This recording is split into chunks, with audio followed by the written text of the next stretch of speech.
Girl. I bet. You know what they say. Show somebody a bad bitch. I'll show you a nigga that's tired of beating off to her.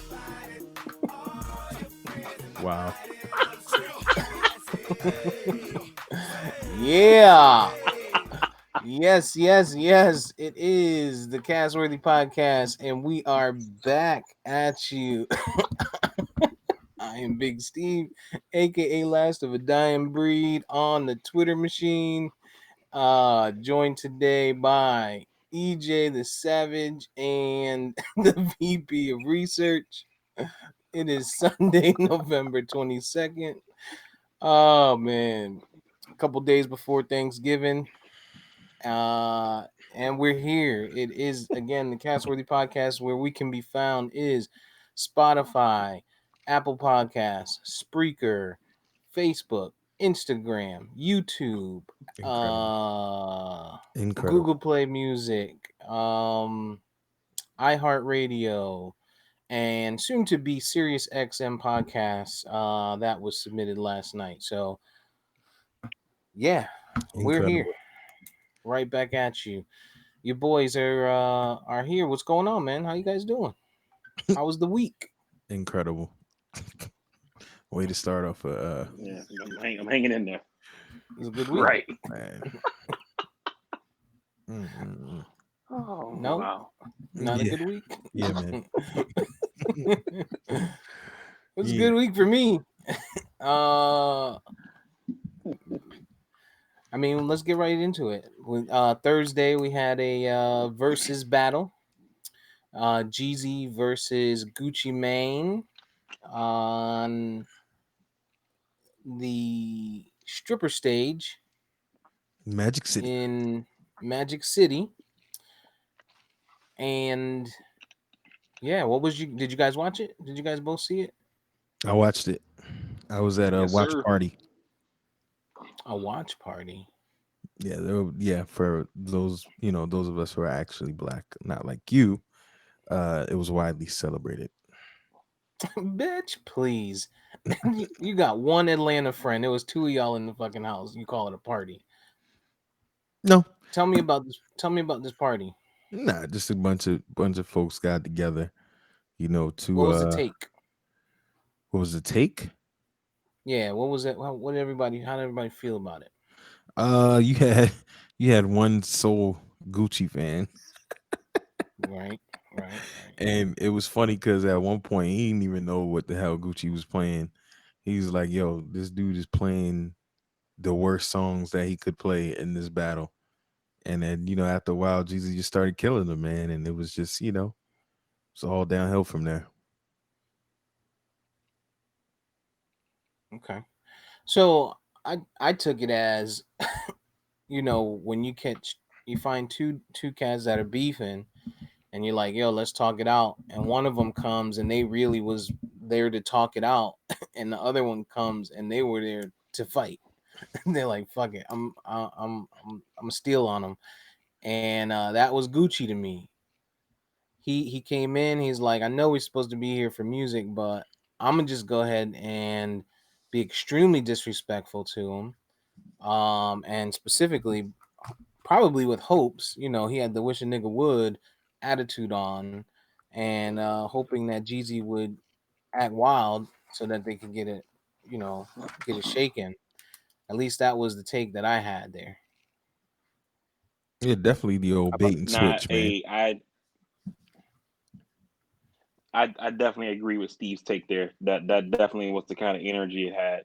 I thought I thought comedian Roy Wood Jr. summed it up best where he said Jeezy and Gucci got the energy of a baby daddy and a stepdaddy, both showing up to Lil Man's birthday party, but they're not gonna fight because they promised Miss Mary they won't tear up her house. Pretty much. Yeah, Pretty much. yeah, the old bait and switch, like Steve laid it out. Yeah, and it Yeah, was good. yeah, Jeezy was good with the showmanship, and how he kind of had that dialogue and then dropped the track and then kind of ethered him, hmm and it was kind of embarrassing for Gucci at that point because the musically it just showed how far apart they were, and for the people that thought Gucci had something for Jeezy, I really question your ears. Yeah, when you watch, so Facts. when you watch these versus battles, it seems like Swiss and Timberland reach out and they tell one of the people like you got to be like the personality of the shit. So think about when Snoop and DMX went, Snoop was the personality of it, right? When oh what was the other one? When well, I guess when Beanie Man and who's that, Bounty Bounty Killer? Killer, yeah. When they went, they both Yeah. had lots of personality, but there's always seems to be one person who is above the other. Like Brandy had the personality out of Brandy and Monica. And so I feel like that's kind of what they did with Jeezy. They felt like he was probably going to be the more mature one out of it, and was like, listen, kind of just set the tone, right? Keep it on a positive note. And really, from everything that you've seen recently in the news, Jeezy's been on that positive shit anyway. From what I've understood, he's been meeting with a lot of people trying to just better the community and stuff like that. We've seen that time Jesus and St. time. Patrick. Huh? Oh yeah. Jesus St. Patrick. We've seen it time and time again. When the way I felt was when you're up in the club and you see one set of people and they beefing with another set of people, and you're like, damn, this shit could pop off at any time. I'm gonna go ahead and play the wall because if something pop off in the middle of the floor, I'm not trying to catch a stray, right? And like I had that feeling watching it on Instagram. It was that uncomfortable because Gucci kind of set the tone, like from the punch was like, and the first song that he played, the diss track, sounded like when I first heard him start, he's like, this is round one. I'm like, oh, look at this nigga, showmanship. Right? No, no, it was a diss track. He came right out at him, dig your man's up, get him out the grave, nigga. Like, you a bitch, Jeezy. I'm like, damn. And then he went back to back with it, right? And so Jeezy kept he stayed positive. He came out, he played his music to me, and he killed it. He has the better catalog. I mean, we all know that. And then I feel like what EJ said, Gucci ran out of music and was like, check out my outfit, nigga. 5 racks on the outfit. Look at him. He got on and one basketball shorts. You know what I'm saying? Um, so that was my take. I think to your point about Swiss and Tim's matching up with people, just some of these artists are just who they are. Like X is that's who X is. First of all, we got to see a sober X. So he wasn't the showman that we typically are used to seeing. But then that's just Snoop's personality. Monica's been known to be that way. Vibes and Beanie Man are dance hall artists, so they know how to put on a show when it comes to that moment. So I just think it's about the pairing and the personalities. In this instance, though, Ti dropped out, and they said Jeezy suggested and moved for Gucci to do this to show some solidarity with, all of the violence going on to try to squash things. And I don't know what made Gucci want to do it in the end, knowing that he still had the issues or the feelings. And not to mention, Stacey Abrams let it off. So it's like if you couldn't have picked a worse person, or Swizz and Tim, I guess they respected Jeezy's request, but I mean, damn, and I think Ti is the real villain in all of this because Ti and Jeezy would have been such a better battle. It would have been such a more positive platform. Stacey Abrams comes on. That's just monumental. It's the runoff. Everything is just in place for it to be truly for positivity in the culture. And then you got Gucci, and it's just like when you thought things could get good, it wasn't. And then everybody's like, "Well, he had a bounty on his head." If you really listen to the story of what happened, Ari you doesn't know, agree with you. I could see it in his face. when you really listen to the story of what happened, you know what I'm saying? Okay. Jeezy never really could have been implicated in all of that, and it was some street stuff, and we don't know the integral parts of every little detail, but we just know there was a beef from the very beginning with Icy, and Jeezy wanted to be on his album and Gucci kind of telling him no. So, it just, at the end of the day, it looked good. It was good intentions by Jeezy, but it wasn't what we all needed at the end, because it wasn't a good battle. It didn't have the positivity behind it. And I think Ti was the real villain in all of this. No, I think EJ is, excuse me. I think EJ is 100% right, man. It's like you come on, you have Stacey Abrams register to vote. Go and get out there. We can do this. We can win. And then Jeezy's like, "Yeah, I killed your boy. Let's dig him up. You a bitch." You mean Gucci. Gucci? So it's like, I mean, yeah, Gucci, my bad. But yeah, it's just, I don't know, man. Overall, like, I enjoyed it, but I think going back to the week where we talked about it, setting up to it on the podcast, I think that was the week where you couldn't join, Steve. It was just me and EJ, and we were talking about how excited we were because this was like the first time, like the first big one where you had two artists who careers spanned around the same amount of time. They're both from the same area. They're both considered, like, greats in their region of the country, and that kind of thing, like that. It wasn't like a West Coast versus East Coast, two Atlanta dudes, and Ti pulls out, and then you're left with Gucci, and he's just not of that stature. And it's like you said earlier, Steve, like, you can just see, you get about 5, 6 tracks in, and you're like, okay, I think Gucci's run out of ammo here. And he's like, yo, we need to start having a jury versus, and look at my outfit. You know what I'm saying? And it just went downhill from there because Jeezy just got too many hits. Like, his shit, Jeezy got classics. You know what I'm saying? It's not just hits, you know? And that shit just fucked Gucci up, which is why he kept saying, man, that shit came out in '05 or whatever. And Jesus like, yeah, shit still hit though. You know? Yeah. So there's good news and bad news. The good news is you guys gave some good dialogue. The bad news is you're both wrong. Wow. And here's why. So let's rewind, right? And this is just in my mind. So in my mind, right, we think about the story. They record So Icy. Gucci puts it on his album. It's said that Jeezy wanted it on his album, but Gucci kind of beat him to the punch. So then Jeezy wasn't showing up for when they needed to perform, etc., etc., etc. They had words back and forth. Gucci sitting in his house, a couple niggas running his house, duct tape, guns, masked the fuck up. Gucci lets off, clips one of them, the rest get away. The one that they clip is Jeezy's man, right? And His artist Jeezy on the claims label.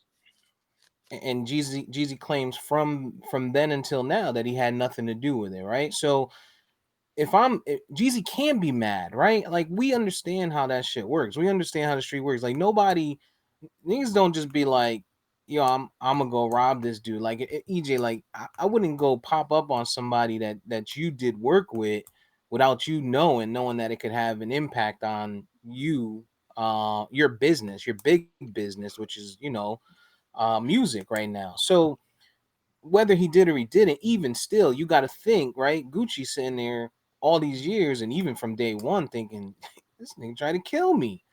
So he had to. I mean, like, listen, there's people that I still hate from high school, from shit that they just said. Like, I wouldn't, if somebody called me and was like, yo, could you come sit in a room with this person and shake hands with them?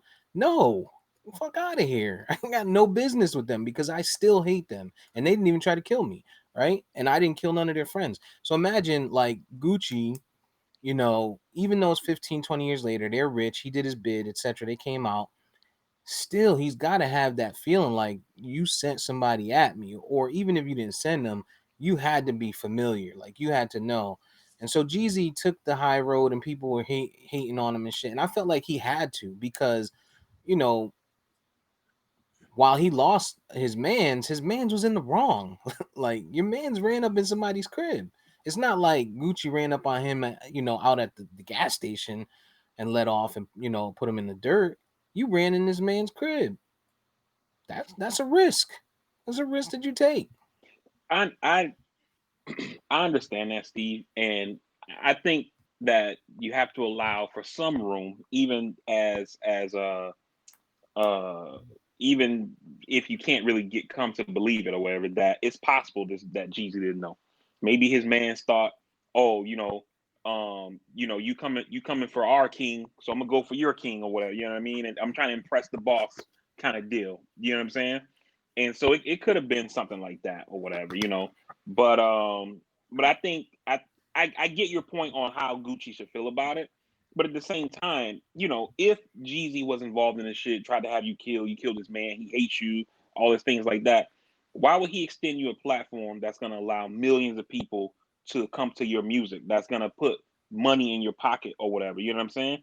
And so I think that Gucci should have saw that and realized that, this dude, if something did happen, he's trying to squash it. He say nothing happened and he extending this invitation to me that's gonna put me on, let me be seen by millions of people who've never heard my music since it's from 15, 20 years ago or whatever, and which is gonna put money in my pocket or whatever when the Spotify views go up and all that thing, like, and all kind of things like that. So I'm gonna come here with goodwill and good faith, and we just gonna have a nice battle. Instead, he's like, I hate forever. You know what I'm saying? Like, he basically came at him like Rick Ross said, you know, God forgives, I don't. you know. Yeah, Yeah, but I mean, I wanted to at the get in end on they that. squashed it. I wanted to get in on that. I mean, and I agree with both of y'all in essence. And my thing is with with people in your entourage or your crew. Let's remember, I don't, to this day I don't know. I don't remember Jeezy doing the RIP tribute to this guy or saying how broken up he was. I don't recall. He could have, but it was always known that he was his artist. And this was CTE Records, which is really like his crew, who he was funneling, I guess, money to, through the record. But you got dogs that's on your team that's not really getting fed. He could have just been a wild boy 85% of the time, especially when it comes to rappers with a little bit of street in them. They got guys in their crew that just do cowboy stuff. You know what I'm saying? So this could have been a cowboy move that backfired, and Jeezy maintains he didn't have anything to do with it. Steve, I agree with you in the point of there are people to this day you probably never gonna bang with, right? But that's all the more reason if I'm Gucci not to accept the invitation. Like 50 was asked on the Breakfast Club. He was like, there's no way him and Josh doing it. There's no way I'm ever agreeing to it. However, 50 has agreed to doing one or alluded to doing one with Game as Dave squashed their beef at some point, and they both took shots at each other literally outside, Hot 97. Some people were hit, nobody was killed, but that's all the more reason for me. If I was Gucci and I really felt that way, I'm not gonna take it. Because it ain't like you was gonna one up on them in that spot. It was hella security. It's online. Everything's recorded. You know what I'm saying? So I get Yeah, that but feeling, but I wouldn't have took it. you got like Vari said, the biggest piece there is from a Gucci standpoint, it's an opportunity. Like, you know what I mean? He had his little show that didn't do so well, him and his shorty. So he's probably not doing that great. And like VP said, this is an opportunity. They had 2 million viewers. You got young kids, you got older kids. And not only that, you know, hood, I'm thinking hood nigga mentality, right? From years ago, right? You're thinking if somebody comes to you is like, yo, this man want to talk to you or he want to do something with you, if you're thinking like that, you're that cat, you're thinking if I don't show up, they're gonna feel like he sunned me. You know what I'm saying? So like I feel like to your point, if that was the case, he felt like he had to show up. I'm not saying he had to in my eyes, but he might have felt that way. But I mean, and then we fast forward, right? So he takes it, they get there, it's a crazy scene. He's wild disrespectful. He starts to get put in the dirt by Jeezy's music, and then he does his other diss track, which was super crazy. um and I, again, I commend Jeezy for being able to hold it together on that one, you know what I'm saying? The Truth, I think, is the one that he did, and you know, and then they finish. Jeezy comes out. He says his piece. They do a couple more tracks, and then he does his last piece. He's like, "Listen, man, we could leave it here. We could beef another 20. It's up to you." Then they do sell Icy, and even Gucci at the end was like, "Listen, we gonna both be at this spot. This the after hours. If you're in Atlanta, we there." You know what I'm saying? So I feel like it It's I mean, ended. even in that though, that kind of negates everything. If you really had the smoke, either you did or you didn't.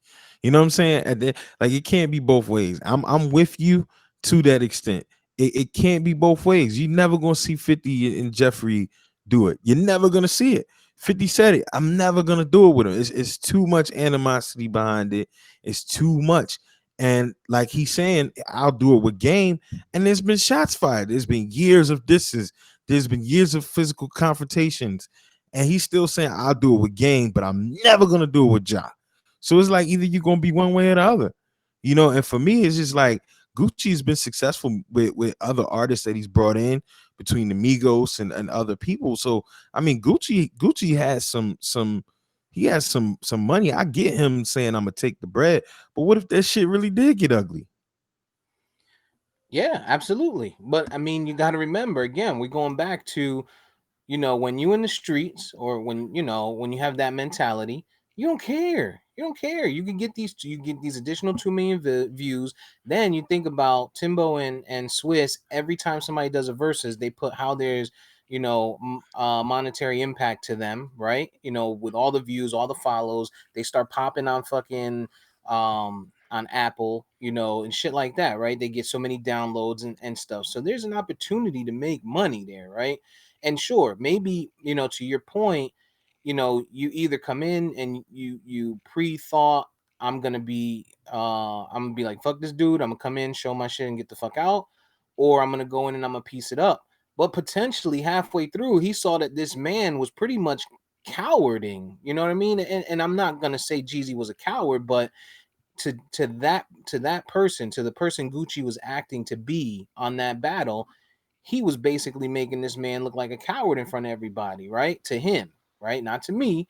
And he was being a bigger man. So maybe at the end he was like, listen, you know what? Fuck it. This man don't got no ill will towards me. The shit was 15, 20 years ago. What's the point at this? At this point, we both rich. If we continue to beef, who knows what could happen? You don't get to, enjoy the fruits of your labor. You got all these other rappers that are getting shot and killed. You know what I mean? You got dudes that are getting killed, and then you got dudes that are just getting legged up. Boozy got legged up in Texas. You had Benny the Butcher get legged in Texas. You know what I mean? You had I just King think Vaughn get killed. Gucci thought I don't think Gucci really had the ill intent that people are really trying to give him, because even at the end of that, he wouldn't have been like, "We gonna still party" or nothing like that. I think he took a dig. I think he had an opportunity. He felt like he had an opportunity. He was losing the battle. He took a dig, and he thought Jeezy was really going to get upset, and maybe that's what he did. Because you got some people that are they like that kind of energy. Like, so okay, we not gonna fight. We not gonna do this, but I'm gonna make sure I disrespect you and see if you get hot under the collar. Because Jeezy has always been known to be the temperamental one, the one with a really bad temper.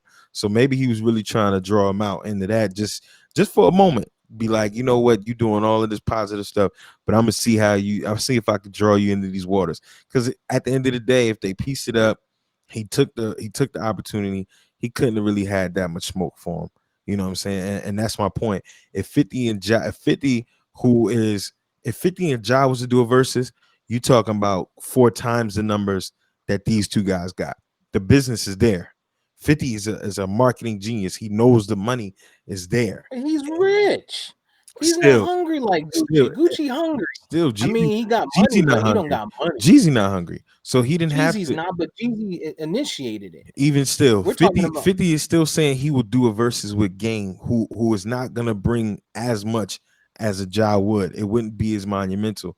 And still 50 is saying there's no way I'm ever gonna do this. So I'm just saying I don't disagree with everything you're saying. I'm saying I don't think Gucci had as much animosity as we think, and maybe he thought he was going to draw him into some waters because he was laughing when he did it. And he kind of alluded to saying, I said I was going to do this kind of thing, but Jeezy still smashed him. So I just think it was just a bad attempt. of I'm losing and I'm just gonna try something and throw it off the wall. Ever Yeah. is a long I time for mean, 50 to say. until Yeah, VP. and to EJ's point with the let's throw shit against the wall and see what sticks. You know what I mean? You can see that throughout the verses or whatever, where he's throwing out the diss tracks. He's throwing out look at my outfit, look at my jewelry, yada yada. And you can see that Jeezy is like, yo, like I'm a grown man, I'm above this shit. When he was like, we should have a jewelry versus. I got on $5 million worth of diamonds or some shit like that. And then Jeezy responds and says, "What's your real estate game look like, nigga?" You know what I'm saying? Because he's like, I'm past this, jury, oh, I'm so fly shit or whatever. You know what I mean? I'm on another level. My You know what I wife is mean? on And the and that's View. why the shit didn't work because that's why the shit didn't work just because like Jeezy is just like, yo, you don't punch down. You know what I'm saying? You don't punch down. Like I'm a step above, and there's no need for me to respond to this type of childishness. You know what I mean? And that's why the shit it didn't work. No, listen, I agree with you guys in that sense, but I do feel like, Gucci went in there. He probably was like, I'm gonna just disrespect the fuck out of this dude, and I'm gonna go the fuck home, and we gonna call it quits, right? Um, and then whatever changed, and maybe even still at the end when he was like, yo, we're gonna go here, maybe they did that part for the culture, and they really didn't pop up. You know what I'm saying? Um, shit like that happens all the time. Like you got people are putting on shows. Um, but then you think about black women. And this goes to, EJ just got us there because he said, his Jeezy's wife is on the View. All I've been seeing from black women all week is, oh, if Jeezy had a black woman, she would have sent him back to fight. Oh, he couldn't have no black woman getting disrespected like that. Oh, while I like Jeezy, I gotta go for Gucci because Jeezy dating outside of the race. Like what? What does that have to do with anything? What that got to do with the price of tea in China? I didn't have any black women on my timeline say that, but I did see a couple of dudes say that directly. And yeah, it's just foolishness, man. I don't in It's crazy. 2020, right?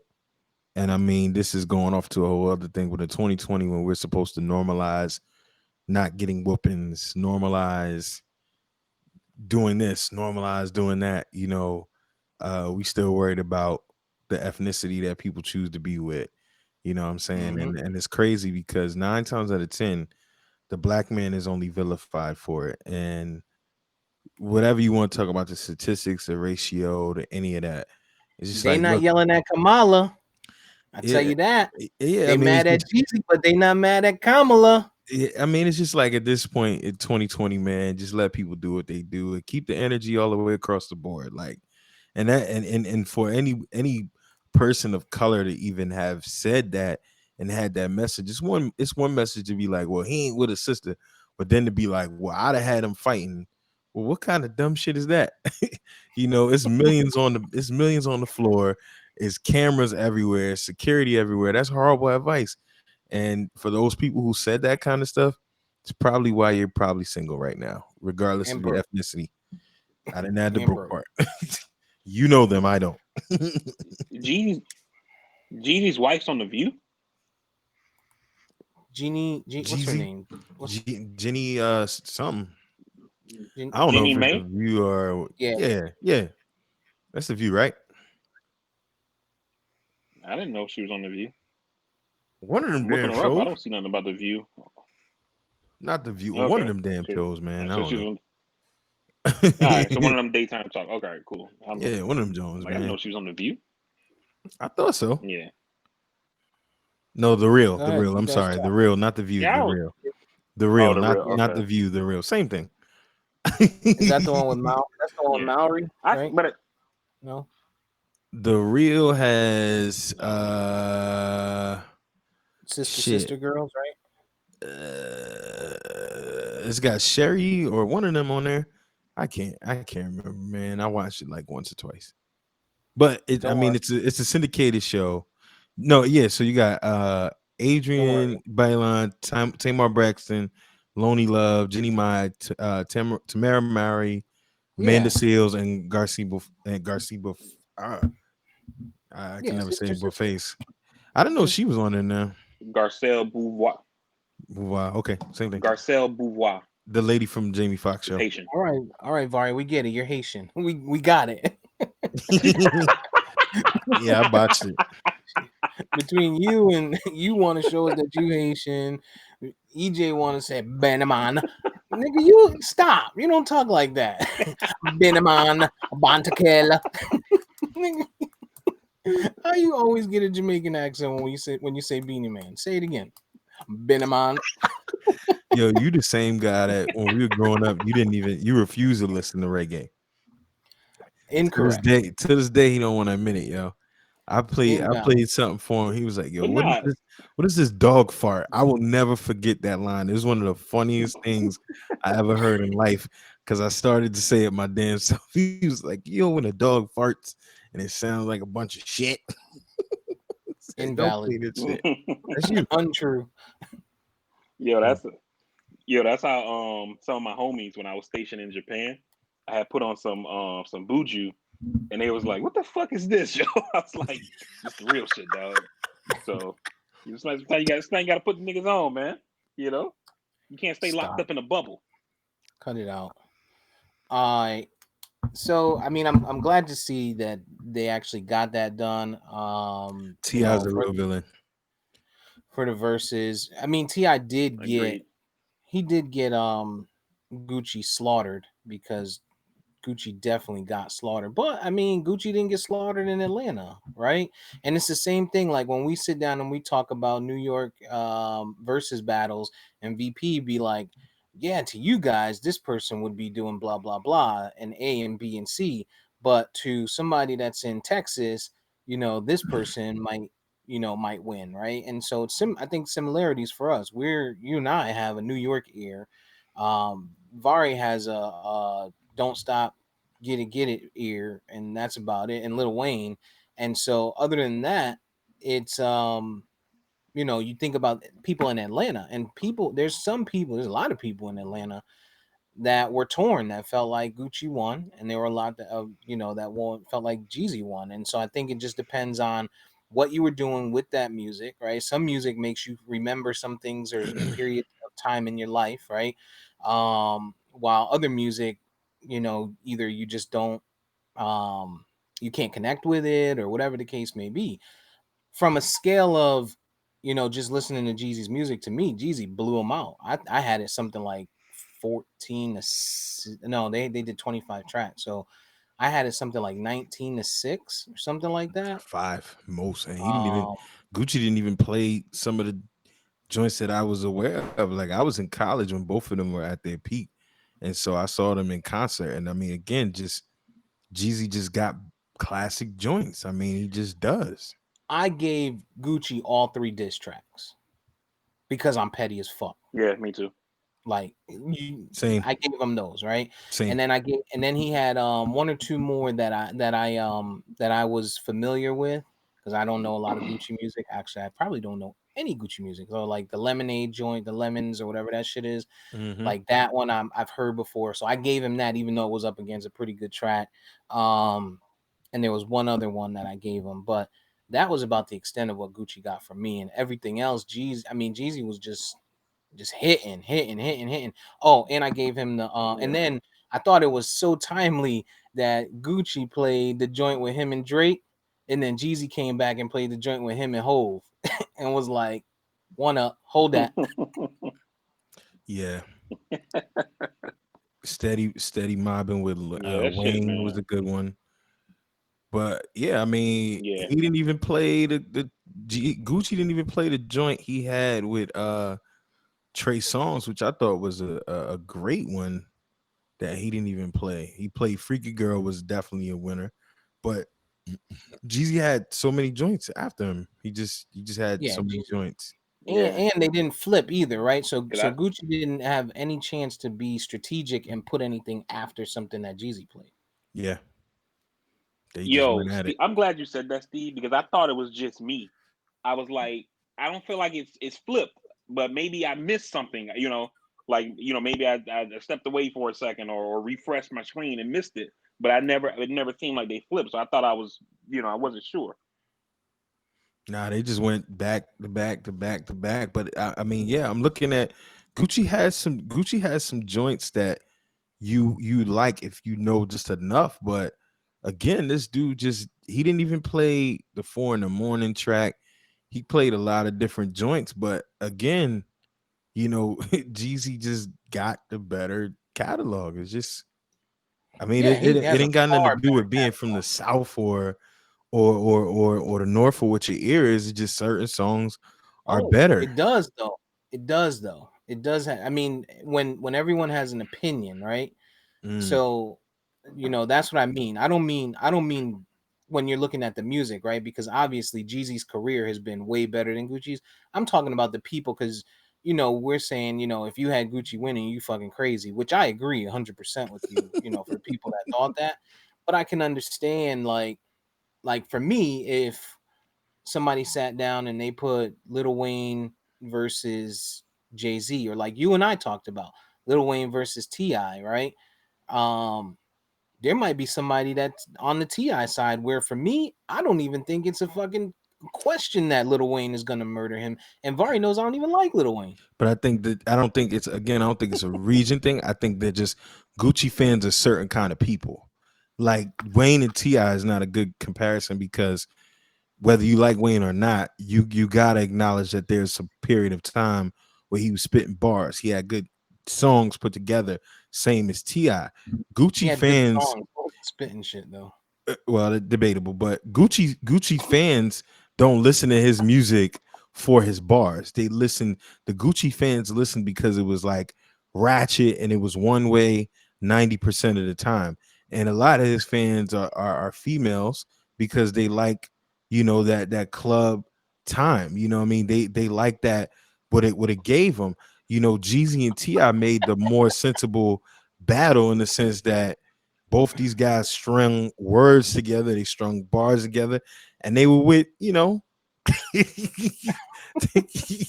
they were with the lyrics. So I mean, exactly the Pete Santos saying, Gucci fans ate paste in preschool. But I seen a meme that said if you think Yeah. Gucci won, you used to put your mouth on the water fountain when you drink. holy But shit. that's what I was saying earlier, man. Is that Jeezy just got too many, like, there are Jeezy tracks where like the first line comes on and you are like, like when last time I check, I was the man in these streets. Yeah, Everybody know that just from that one line. You know what I mean? This motherfucker I'm had the my realest president nigga is in it. black, You bro. already know. This he That's did it. say motherfucker, that. Exactly. this motherfucker got songs like My President is Black. Like that shit was Yeah, but the anthem for Yeah. like Yep. years. It still knocks right now. Like, you know what I mean? And like Yep. I said, Jeezy didn't even, I mean, Gucci So didn't even play the one syndicated joint that he had with Trey Songz. Like that was an ultimate stripper banger. I was so disappointed. I was upset. yeah, there was opportunities for music choice, but like I said, I feel like Gucci went in there with the idea I'm gonna go in there and just disrespect this nigga. Like that's what I'm here for. And And it yeah. didn't work. that's what happened there. You know what I'm No. saying? Um, like I said, I feel like it was a good ending. I feel like for the problem though, right, is these fucking knuckleheads and the people that they were trying to appeal to, which is the knuckleheads out here shooting niggas and killing people. They're not seeing that, right? They're seeing the only that window of where where Gucci was just being ignorant, right? You know what I'm saying? Um, so there's that, but I think that if it was able to reach those people to prevent rappers from getting shot, people from trying to rob them when every time they go to Texas, like that would be beneficial, Yeah. Yeah. right? Yeah.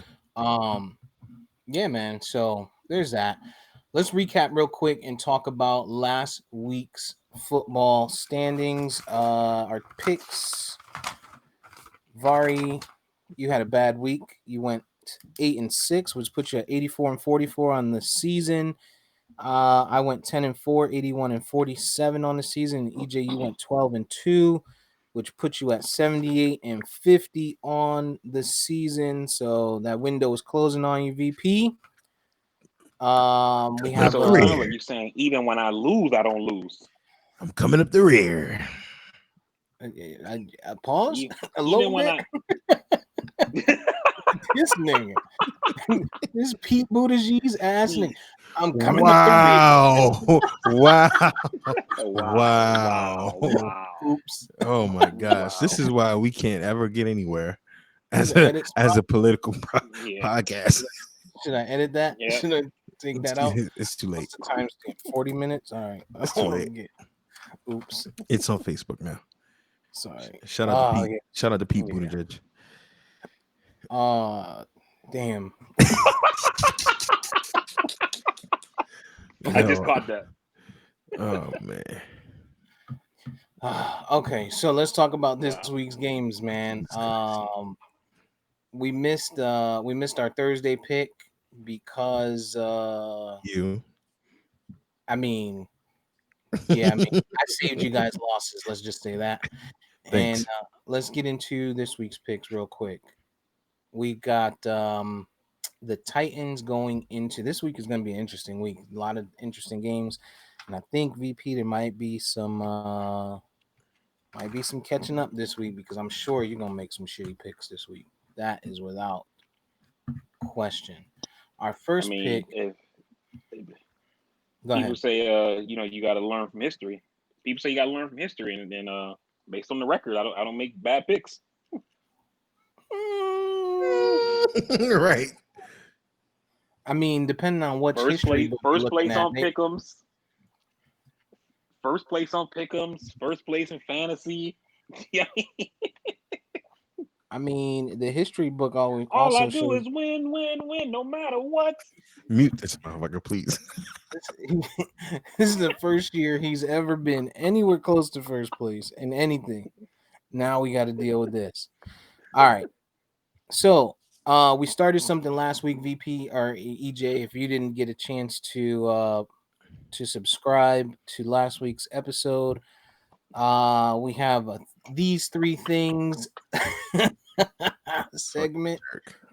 And so last week we did the three things that are most Wait a minute. You went from surprising. NFL picks to Listen, okay. we did these three things that were the three things that were most surprising to us thus far in the NFL for the season.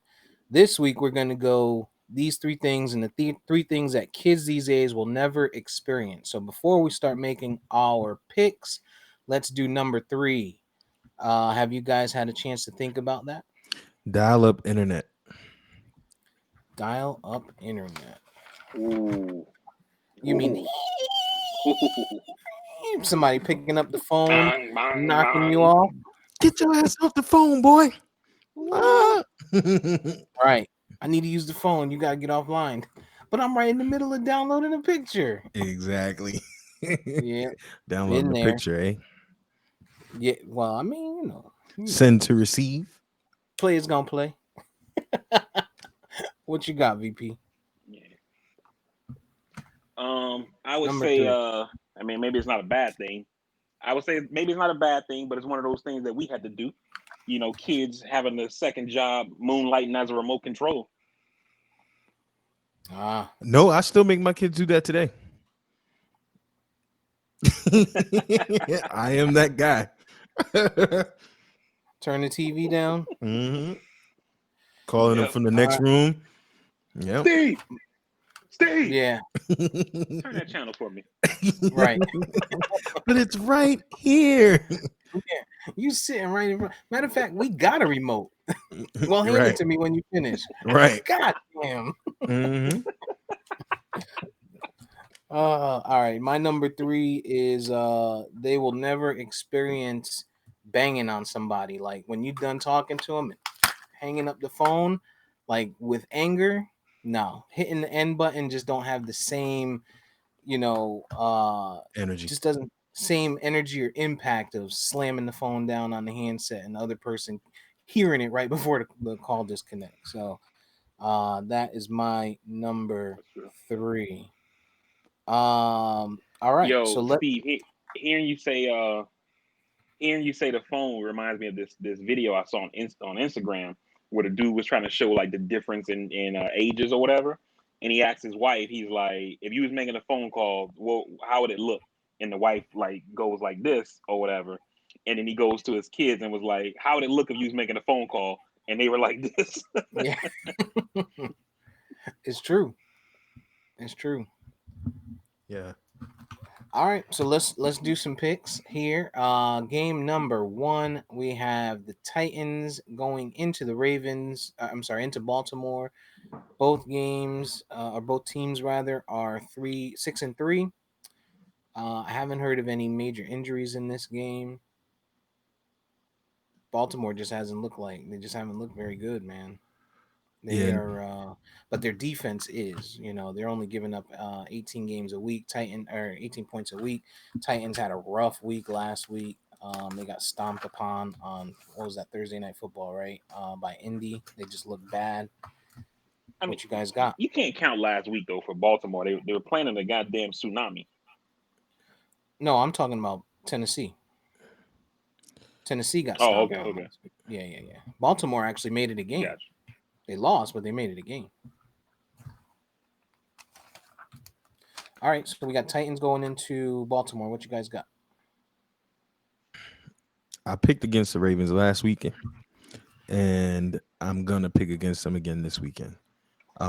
They come in here. Weather is pretty decent right now here. It's cloudy, but weather is actually pretty warm. I'm going with Tennessee because I think they just got, you know how well, I know when I played, and it wasn't really saying much for high school or college sometimes, but there's just certain teams that once they kind of figured you out, they kind of figured you out. And I feel like Derrick Henry's gonna have a day because the Ravens, while their defense is still good, they have not found a way to stop the run. And I think if Tennessee's coach doesn't outcoach himself, as these coaches often do, and they run the football, I got them beating the Ravens. I just don't see that offense clicking at all. Gotcha. Matt Patricia. No, not Matt Patricia. Fuck. Another one that came from Vrabel. Baltimore. Vrabel. Mike Vrabel. Correct. All right. VP. Tennessee or Baltimore? God damn it. Uh-oh. I'm gonna go Baltimore. Okay. I do feel like Derrick Henry's gonna have a good week. So I'm there with you, EJ. But I feel like yeah, I'm gonna go Tennessee. I'm gonna go Tennessee. My gut is telling me Baltimore, but my brain is telling me Tennessee. And so yeah, I'm gonna go Tennessee, and I think this is a good game to be different from VP and try to switch it up a little bit. Sucking son of a bitch. Let's just pray he doesn't have any difficulties over there because he's already fiddling around. Think the light went out. It looks like what's that? What was the Watchmen?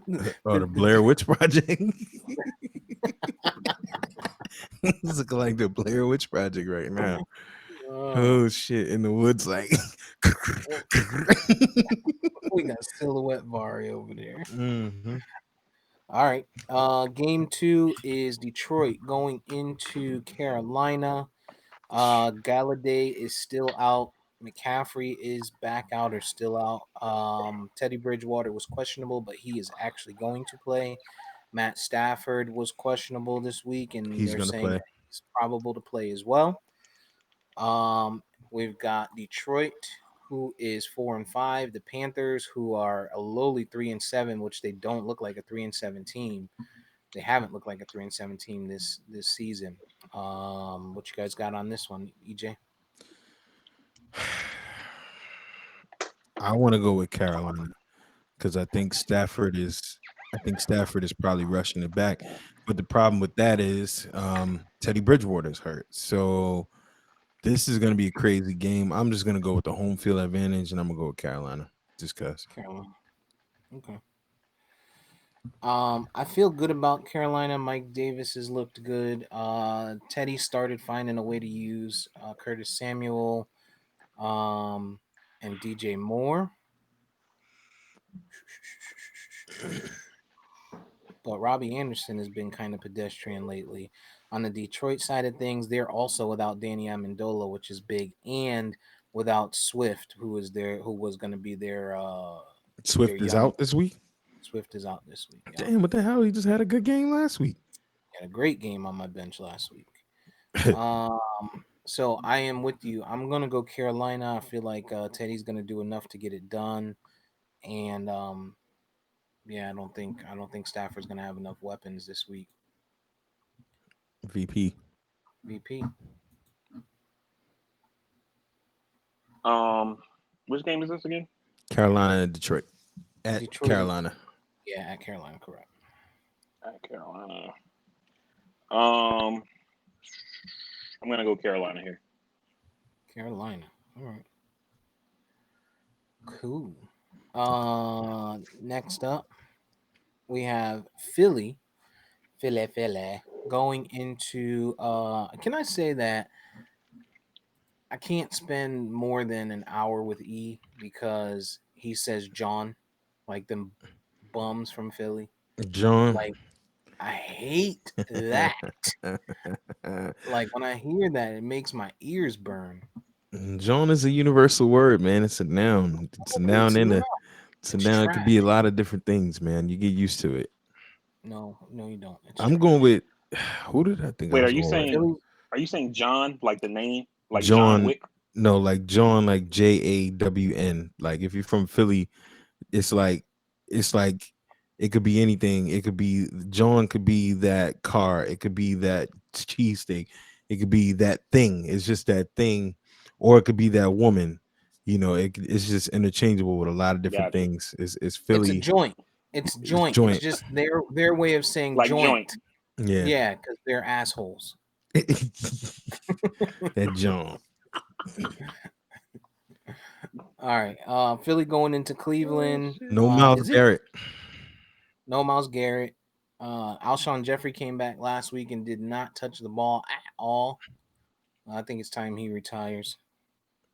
Odell is still out. Obviously, he's out for the season. I think no Miles Garrett. I'm gonna go with Philly. Philly. Sanders probably eat a little bit without Mhm. Miles Garrett. VP. Uh, I'm gonna go with the Browns here. I think the Browns get it done. Philly's just not that good of a football team, and even though the Browns aren't either, on paper at least they are, and I think they should be able to get it done. Yeah, I agree. Philly's defense has been pretty decent. It's a matter of Wentz versus Mayfield for me here, and yeah, you know what? I'm gonna go Philly on this one. I'm gonna go Philly on this one again, just to kind of be different from VP. I feel like Cleveland's gonna win it, but still gonna go Philly on that one. Our next game is New England going into Houston. Cam Newton is going to see. Nobody. Ain't nobody on that defense. Yeah, well, JJ's there, but JJ hasn't looked that great. Their secondary is terrible, and their run defense is not good at all. They're saying that Sony Michelle was going to be back today. Actually, he was reactivated off of IR. Not sure if that means he's going to play or if he's going to start, but there's that. You got Deshaun Watson on the other side. They still got no David Johnson over on the Houston side, but Duke Johnson will be there, of course, trying to catch passes out of the backfield. I am going to go with New England on this game, and I will let you gentlemen give me your picks. Two defensive coaches, one the teacher, one the student. Going with Bill. I think Cam Newton and Myers will go off today. I think Deshaun Watson is still a phenomenal quarterback, but having to piece together life after Hopkins has been rough, and this is not the defense you want to go at it with. So I'm going with New England, even though Gilmore I think is Yeah, questionable. I agree here. Yeah, that I agree here, man. Nothing to see here in this game. The life after Hopkins has proved to be rough, and I think that Houston loses today to the Patriots. Yeah, Houston looks bad. Green Bay going into Indy. This is another good game. Actually, this is a good game. Indy's defense, it's been spotty, but more good than bad this year. Aaron Rodgers coming in. I think he's got a full cast of running backs back again. Aaron Jones and Jamal Williams. Devontae Adams did not have a injury tag on him, even though he was banged up a little bit last week. And I think what they say about Lazard. Anything yet? Is he back? I don't know. I think he's just a little more. To me, he's a little more consistent than Valdez Scantling. Um, so he makes a slight difference for me. But on the indie side of Steve, what schedule are things, you looking at? I'm looking at week 11. Yeah, but you're on the 4 o'clock games, and there's still 1 o'clock games left. Green Bay and Indy. Yeah, that's a 4:25 kickoff. Oh, I'm on NFL.com. I'm just going down the list. Oh, okay. Yeah, because there's still a couple of 1 o'clock games you haven't done. Steelers, Jags, Steelers Jags is Falcons, next. Saints. Okay, Still, all right. You just go and run with it. you I'll let looking your at a quarterback this website? thing. You looking at a website for your picks? You're like, wait a minute, that's not what my website shows. That's why you winning. No, I'm on Google. He just going up the time frame, but it don't matter as long as we get him in before kickoff. So Yeah. Yeah, I Green Bay going into Indy. I'm going What with you got? Green Bay. I don't think Aaron Rodgers. I think Aaron Rodgers kind of he was a little rough last week, but I think Indy's defense outside of Darius Leonard is overrated. I watched them versus Baltimore. Hadn't their young running back fumbled the football, they had the momentum going up against Baltimore, and Lamar Jackson missed a lot of throws. So I mean, there were guys getting open against the secondary, which to me, Aaron Rodgers is not going to make that mistake. Also, Phillip Rivers is still the quarterback in Indianapolis. So I feel really bad about Indy because I think they could be better if they would just commit to a running back, but they can't. I agree. So instead, they have Nehemiah Hines. They got Taylor, uh, Jordan Wilkins, and they got Taylor, and same type of issue that Baltimore's had this year. So for me, I'm also going Green Bay, and I will defer to VP. That's a clean sweep there. Green Bay as well. Green Bizzle. All right, Pittsburgh going into Jacksonville. It's a 1 o'clock game. Um, I think this one's gonna be a barn burner, guys. Jacksonville actually looked pretty good last week, even though everyone had them on a clean sweep. And if anything, this is the trap game on a season where people are like, "Oh, they're rolling. They're 9-0, and they're just gonna blow out the next team," while they can potentially sleep on Jacksonville a little bit. And they gave Green Bay a problem last week. Jacksonville is playing to try and get that first win, and everyone that they see from here on out is going to be trying to be that first win against Pittsburgh. So, um, what you guys got on that one? So on this game, I'm gonna roll with the Steelers. I actually disagree on the trap game, Steve, and I can see why it could be a trap game. But the reason I disagree is that the Steelers have a well tenured coach in Mike Tomlin. They have a what is it? 13, 14 year veteran, something like that, and Ben, who I don't think is going to let this team fall asleep thinking that it's a walk in the park in Jacksonville. This guy's on his last hoorah. So I think that they're going to be ready, and I think they win this game. Yeah, definitely grounds for a trap game. Tomlin is locked in on that. I think it's gonna be a potential close one, whether it's a high score or a low score. I'm still going with Pittsburgh because they just seemingly are somehow finding ways to win games. So I'm going Pittsburgh. Yeah, I'm on Pittsburgh on this one. I just feel like any game from here on out could potentially be a trap game for these guys.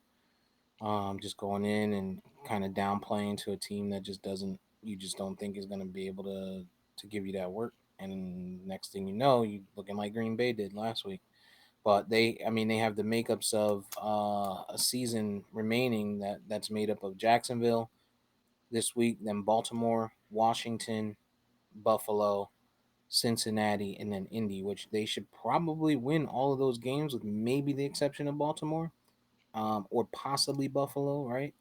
And so, yeah, I think it could be an interesting ride for them with the people coming out there putting everything up. Atlanta going into New Orleans is our next game. No Drew Brees, and Sean Payton has decided he's going with the Great White Hype in Taysom Hill. Um, Hype, not hope.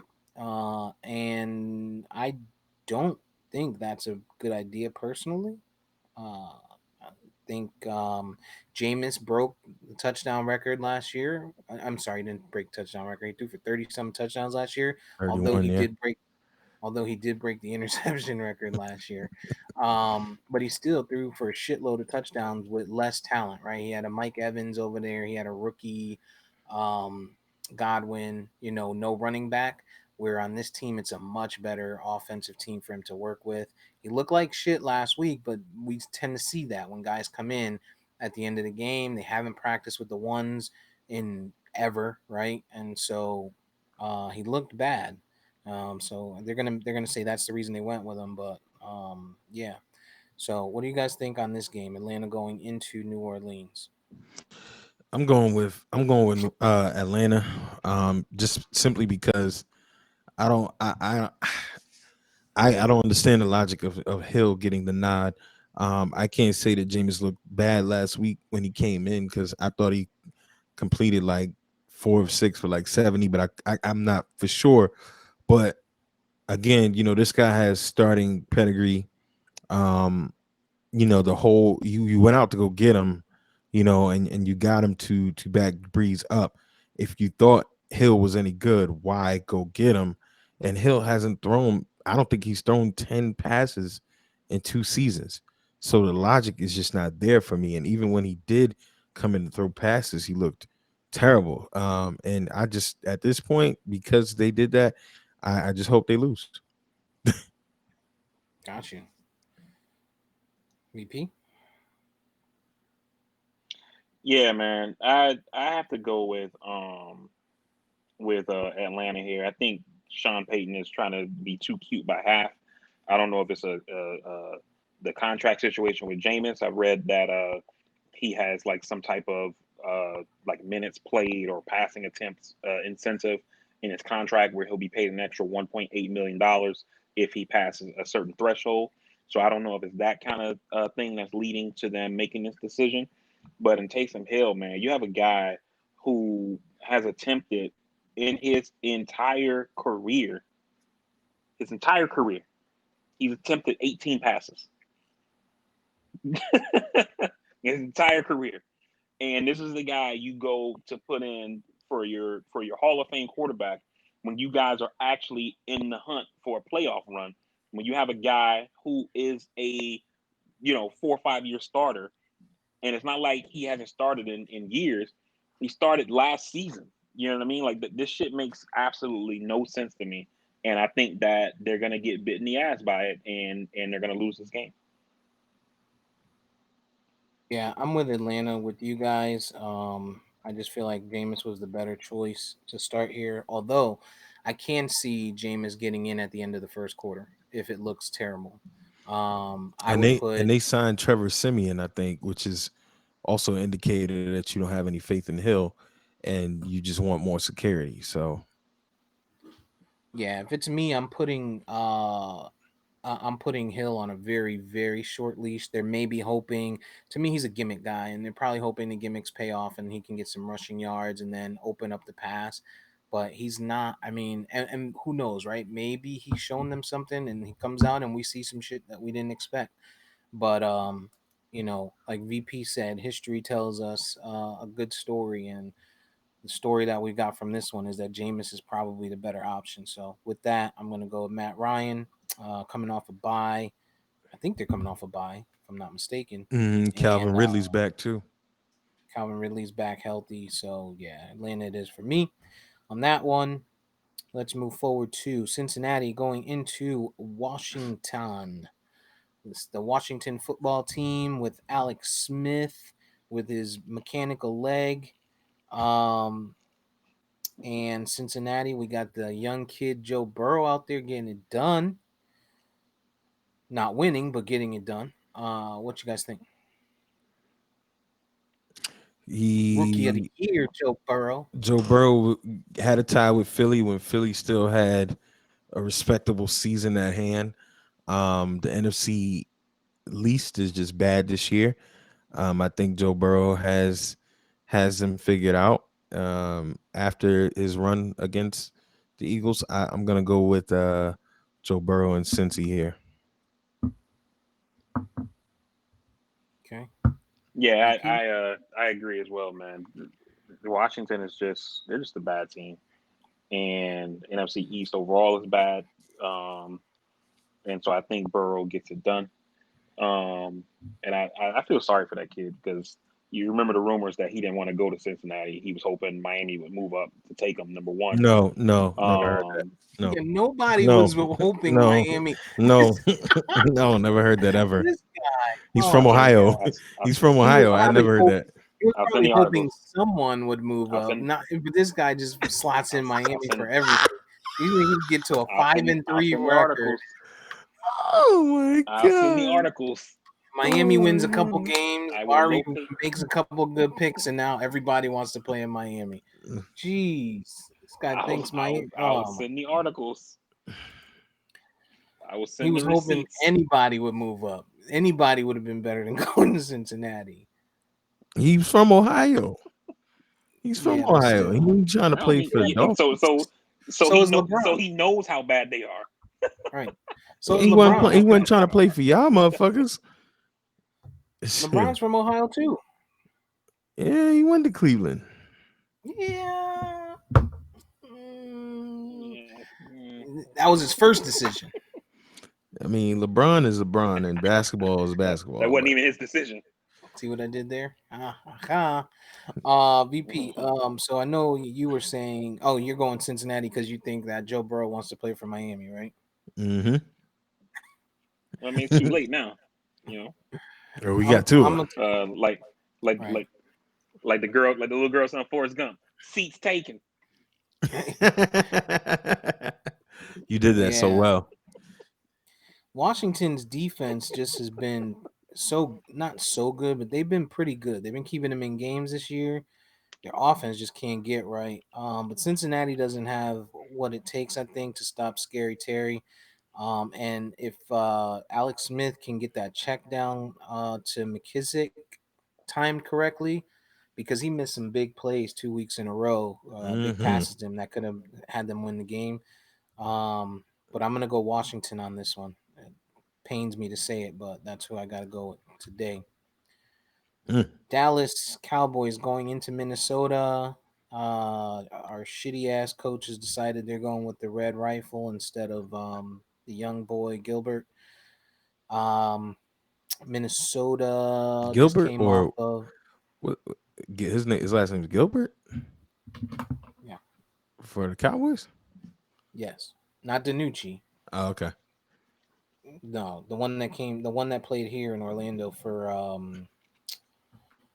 the arena, not the arena league, the league that didn't make it, the one that we were watching XFL. briefly.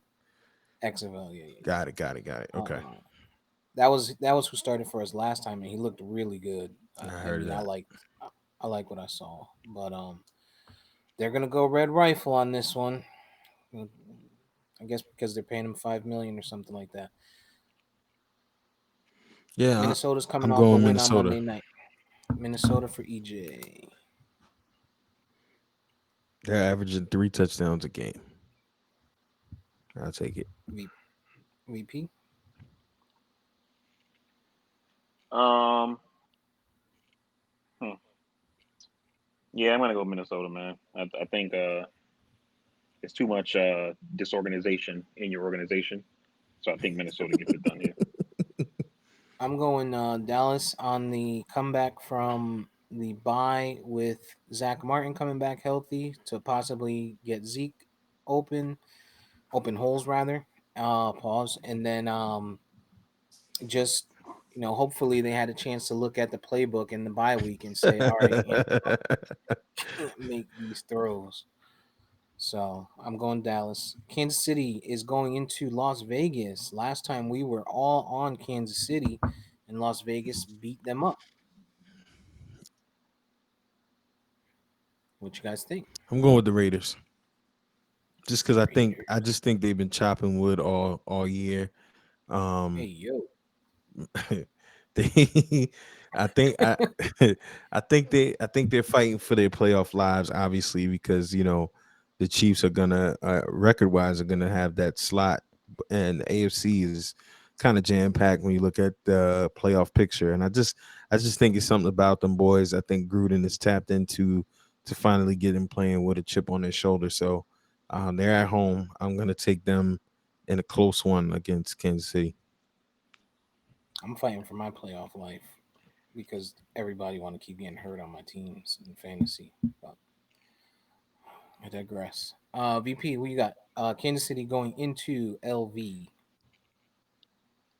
Las Yeah, Vegas. man. I think the Raiders, they definitely seem to have something going here, man. They're having a great season. I even saw it being debated about with them on first take, like on like who's the better team, them or another team from the bottom of the map. But Oh, Jesus Christ. whatever. But at the end of the day, I'm What gonna team would that go be? with the Chiefs here. I think the Chiefs get it done. Chiefs get it Oh, done here. Chiefs, Chiefs, Chiefs. I can't. Can the Dolphins just fucking lose the rest of the season? I can't. I can't take this shit. I'm I'm going Kansas City as well. I think Gruden will have a good game plan. It's divisional. I mean, he's just had Kansas City's numbers since he came in, making his games look better than what they should because Kansas City generally on paper should be blowing Las Vegas out, you know, but it hasn't been that way. But I'm still gonna go KC. I do expect Patrick Mahomes coming off a bye to get the ball into Kelsey's hands probably 47 times today. Miami's going into Denver.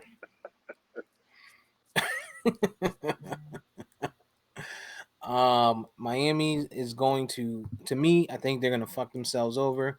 They don't know what they want to do at running back right now. Matt Breida is gonna be back. They got Ahmed that is there, and Say it again. listen, that's how they He's stayed talk, on. he's talking all this shit about us, right? Now you tapping into You're right. your East your Asian your roots over there. You know, It, it's he how went You he all the trying way. to He pronounced went it. all the way to fucking. He went all the way to Saudi Arabia on that one. It's how he pronounced it. What trying to can get I say? trying to get an extra 6 piece over there with our mans. I just want some extra curry. Just give me some extra curry sauce on the side. Uh, Man, Oh, listen, shit. he I went all want the the way to free. goddamn Turkey on that one, boy. I just want the free DVD, man. Just give me the DVD with it. Oh, shit. Um, Like, hey EJ, like you even heard like the saliva like Heard curling the in his phlegm. fucking throat and shit. You heard the phlegm. Man, man. We see why you made the watch list, yo. We see are why you guys you made calling the me watch terrorist? list. Oh Shit. Oh man. Listen, man, Miami has no identity at running back right now. I hate that about them. Oh They're man. going into Denver, who also has no Wow. identity at running back. They don't know what they want to do. And Drew Lock, to EJ's point, is not 100% healthy. Jerry Judy's looking pretty decent. He's starting to get hot. But yeah, what you got, EJ? I done picked Miami the last 2 weeks in a row. So I just can't actually do it anymore at all. So I have to just by law go against them. Go All with right, Denver. Denver it is. I'm going. Unfortunately, I do have to go with Miami because I have a lot of uh scratch on their defense in multiple places. So I'm gonna ride with them and just think they should be able to get it done on the road. But again, there's a trap game here and things can get funky because Miami really isn't who we thought they are.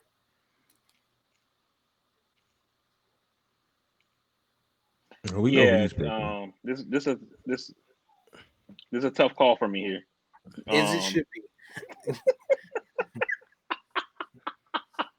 now I'm gonna go with the Dolphins though, but the altitude worries me. Is like I've heard, we've all heard it from multiple players, like how playing in Denver affects you.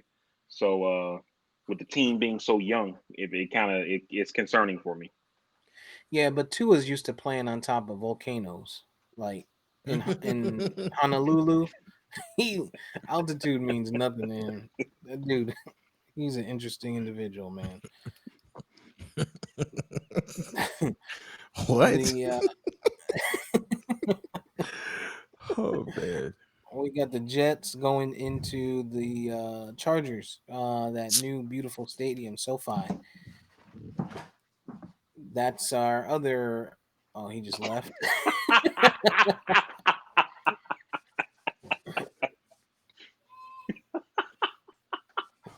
All right, I guess he's going with the Chargers. Are the Jets still defeated all season? Oh They haven't won yeah, a game yet, bruh. And they got Flacco at quarterback today. yeah.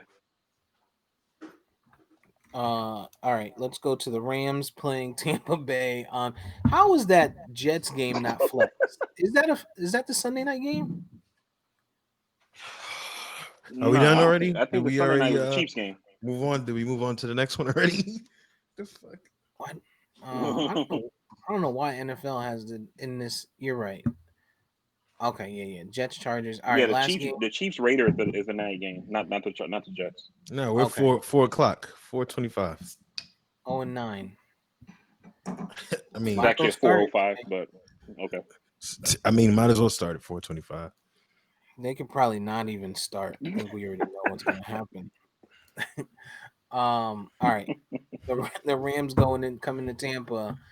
Um, I think that's gonna be an interesting game, man. Tom Brady, Jared Goff, Aaron Darnold. Aaron Aaron Darnold. Darnold has never had a career sack against Tom Brady. Uh, what's his name? Jalen Ramsey. Really? Yeah, Jalen Ramsey is probably going to match up against Mike Evans, maybe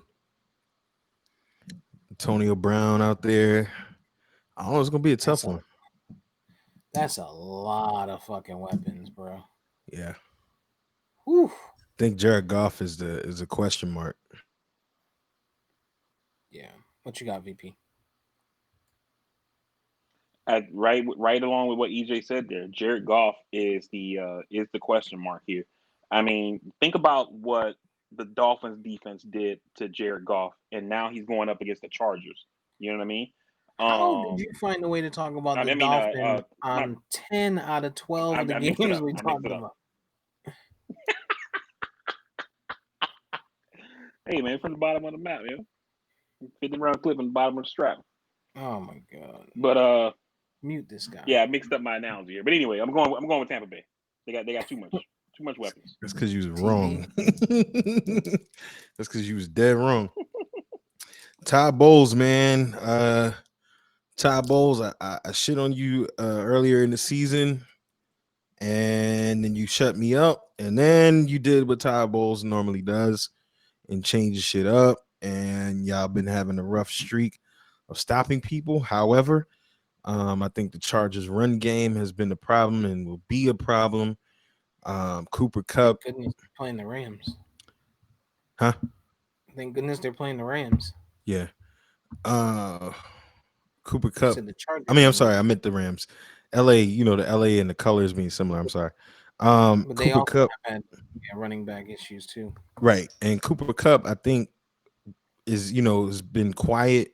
I think they're gonna try to target him, but I just think Todd Bowles gets it right and they come back on this one. I'm more afraid of what the Rams defense is gonna try to do to Tom. So I sat him down, but I'm probably gonna regret it.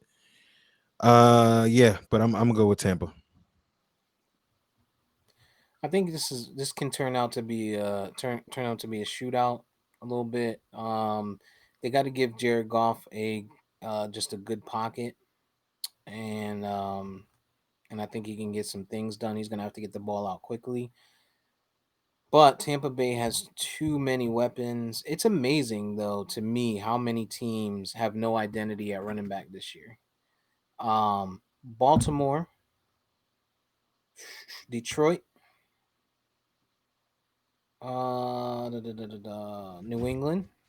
What, I have know an who that is. identity of running the ball, or Indy. These are just all teams that have no clear cut running back, like or even like that this is the one and this is the two. Um, let's see. Washington's gotten it together. yeah, you really can't. It's not a lot of teams at all out there other than Kansas Dallas. City, since they got Le'Veon, has looked pretty interesting. Nah, they Le'Veon hasn't done a thing.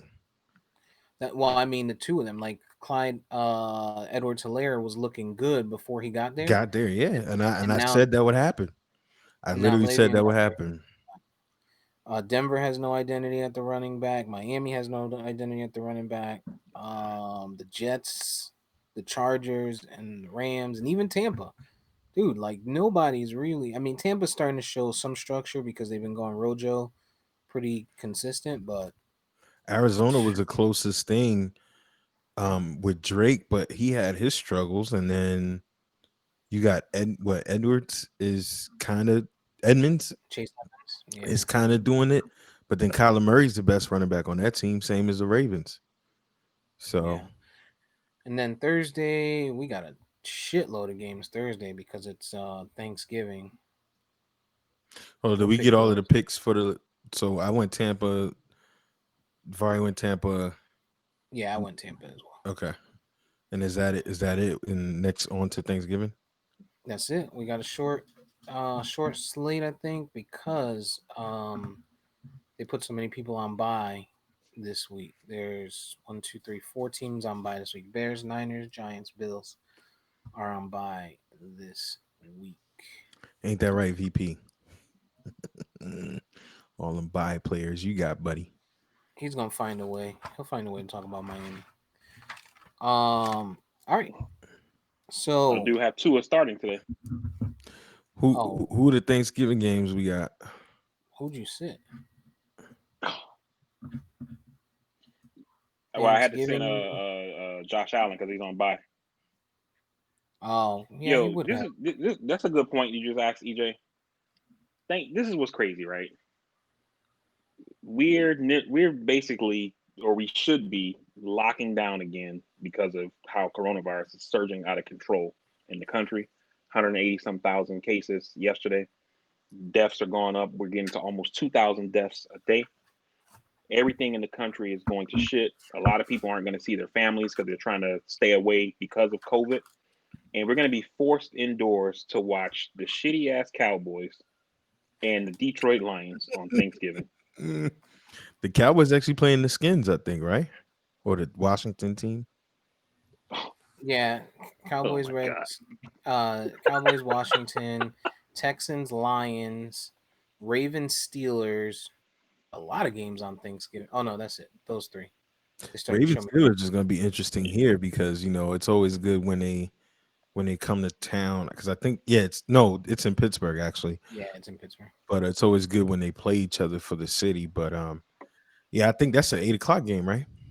Yeah, that's the night game. Hmm. Which is funny because I love those here, night. yeah, but Those sadly for people leftovers here, together. the bars in the city technically close at 10. So that game will still be kind of going on before, they really get to enjoy it. Well, Bars kind of been it's not sadly. I mean sadly for the people that want to have a normal life and they couldn't do it because of Trump. Let's just say that. Oh, yeah, that's black people. Uh, Okay. so Texans Lions right now. Who you guys got? Obviously, this can change between now and Thursday. I'm Going going Lions. Lions. All right, Detroit. I got Detroit as well. I have the Cowboys against Washington. Who you guys got? Cowboys. What was it? What was that again? I'm sorry. Cowboys, Washington, in Dallas Cowboys. Thursday. Yeah, I go Dallas. I got Dallas as well. And then Ravens Steelers is in Pittsburgh Thursday, 8:20 game. That it's very dependent on what happens today because it's almost a guarantee that you can bank that one of these teams are going to have something significant happen to somebody on the field just by the way that they play. God willing, they all stay healthy, but barring everybody's healthy going to that game in Pittsburgh, Pittsburgh already beat the Ravens here. They usually trade off. I'm still going to go with Pittsburgh for the sweep. All right.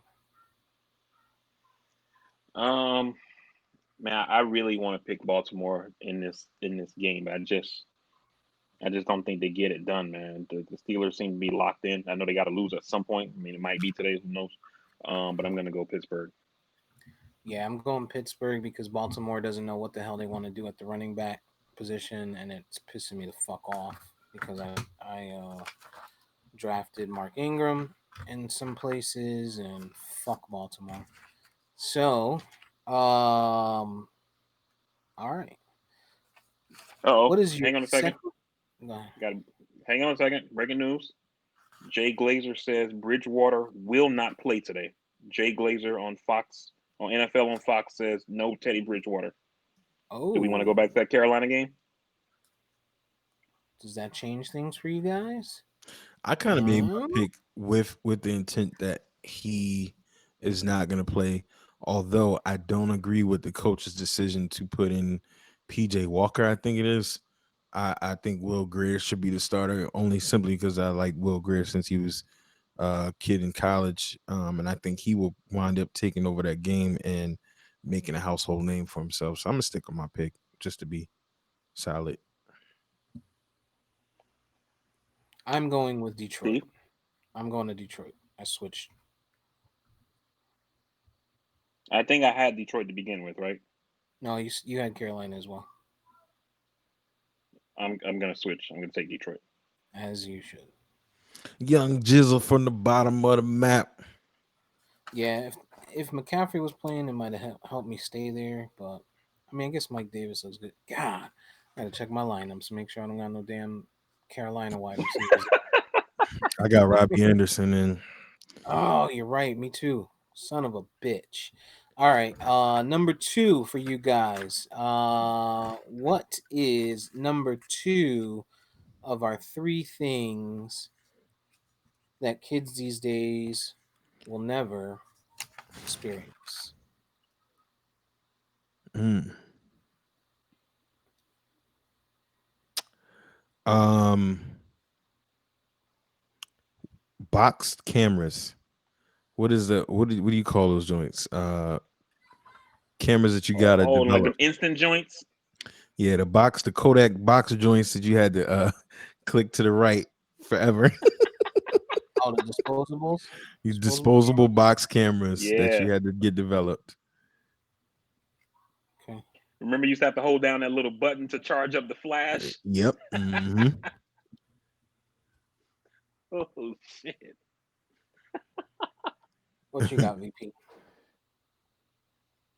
Yo, one thing. I mean, they have it still now, but it don't feel the same, yo. Fucking Mrs. Pac-Man in the goddamn arcade, yo. Shit, arcades. I mean, yeah, they got arcades, but yeah, you're right. Yeah, Thanks to COVID, you forget that they have arcades. Yeah, that too. Miss Pac-Man, yeah, that was my and shit just to back let you when I know, was. Steve, EJ, I'm seeing that Teddy Bridgewater news confirmed by Shefty and Rappaport as well. Yeah, I figured he wouldn't go. I figured that. I, Yeah, they're. I mean, they're not winning anything, so they're what 3-7. They don't just don't look good, and their division is pulled away. mm-hmm. Um. All right. Kids these days, for me, will never experience. She made notes. Yeah, I'm taking notes. What's my number two? I'm gonna say they will never experience the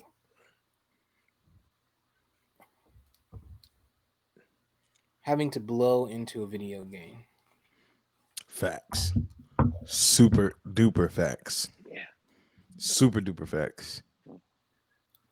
I mean, it was like it started with Nintendo, then you go on to Super Nintendo, then you go on to Genesis, like all those games you had to blow the dust out.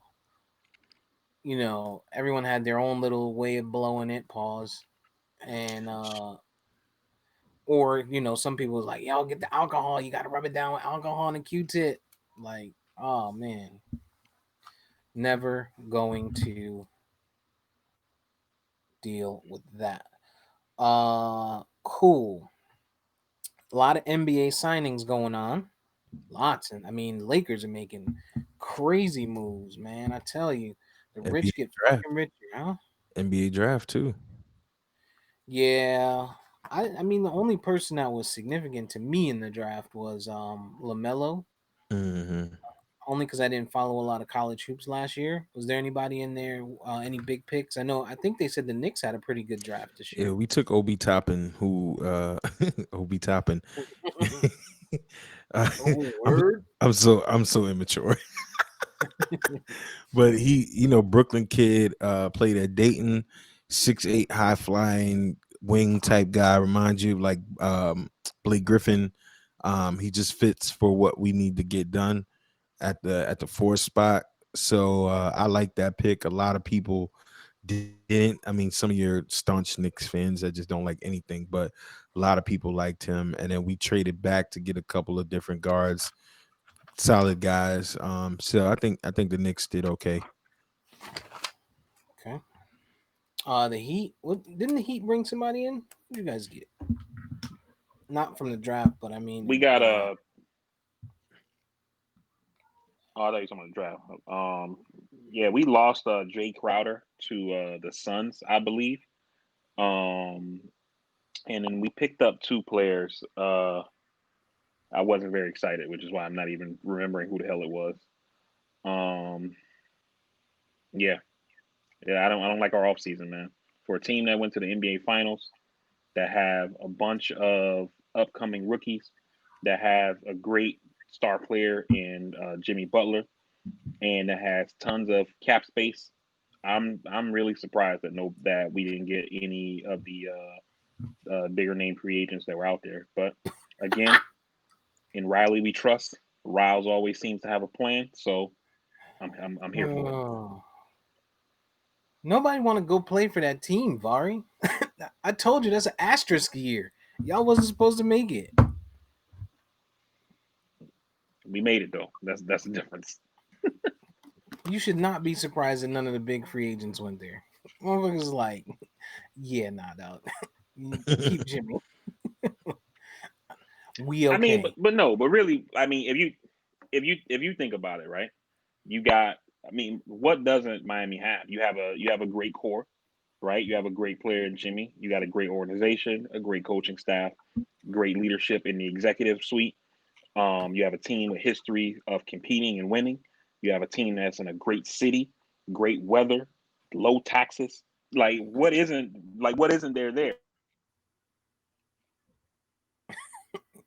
Don't worry, he has nothing more to say. Motherfucker sounds like Trump, huh? Great weather and great taxes, great people, great cars. This motherfucker here, great core. Dilly, mute his ass. Jeez. Can't take Oh that my shit. god. Can't take that shit. The Lakers made some moves, man. They ended But up real, trading. but Go real ahead. talk though, like what's wrong with Miami? Everything. And everything's not great in Miami, Vari. That's why you don't live there. Okay, so I could maybe I overemphasize the greatness, right? However, you do have a team they have a strong core, right? Well, a lot of And people like to go to they have teams a with good great coaches. executive suite. Yeah, we have a good coach. We have a great coach, a Hall of Fame coach. Is he on the bench like an assistant coach? Is that what you're referring to? I'm referring to one Eric Spoelstra, NBA Hall of Fame coach. Mm, asterisk. Um, yeah. So most players like to go to teams with good coaches. Miami does not have a good coach. They're not a great team. The city's not How do great. you know we have a good coach, Steve? It's not Steve like just said y'all weren't even supposed to go to the finals, and we went coaching. that wasn't a coaching thing. That was everybody was sick thing. Shit. Niggas came back. You guys were probably the only team that came back. I mean, you got to remember, you guys have the most. Never mind. Never mind. That would be too toxic. Let's just talk about the Lakers. The Lakers paid for some good guys. They made some moves. They traded for Dennis Schroeder. I think was a good trade for them. They got rid of that Danny Green contract, which was something like $15 million or $13 million this year. So they saved some money there. They also brought in, damn it, who else did they bring in? They brought in a bunch of motherfuckers over there in LA. They got rid of Dwight Howard, who ended up signing with the Philly. 76ers. Yeah. Hmm. I think, didn't Philly send Al Horford somewhere I'm as not well? sure, but I know Gordon Hayward just took Charlotte for everything that they have, which Yeah, is and then I crazy. think with Charlotte, nobody ever wants to go there, so they got someone who decently decided, all right, well, let me go, and they got bamboozled as fuck. I think personally, Absolutely. They got Schroeder, they got Wesley Matthews, and they signed um Montrezl Harrell, which was a big one. Montrezl Harrell. They got, I think, Contavious Caldwell Pope They already also. had him. He resigned. Oh, what, he resigned him then? Yeah. Yeah, they resigned him. So Tristan Thompson is going to the Celtics. That's a good look for them, I think. Derek Favors is going back to the Jazz from New Orleans. Wesley Matthews went over there. Rondo agreed to a 2-year deal with the Hawks. That's Yeah. interesting. Oh, Yeah. you guys got Harkless, Vari. Maurice Harkless. That's not a bad pickup for you guys. I think he replaces Jay Crowder a bit. Better scoring, not as good defense to me. You guys Knicks got re-signed Nerlens Alfred Payton. Noel on one year. Yeah. Alfred Payton. Yep. Yeah.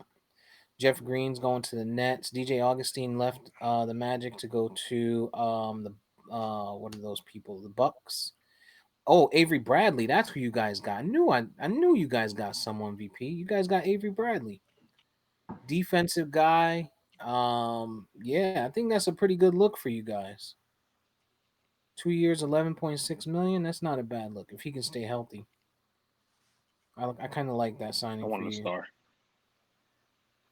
I wanted Yeah, Giannis.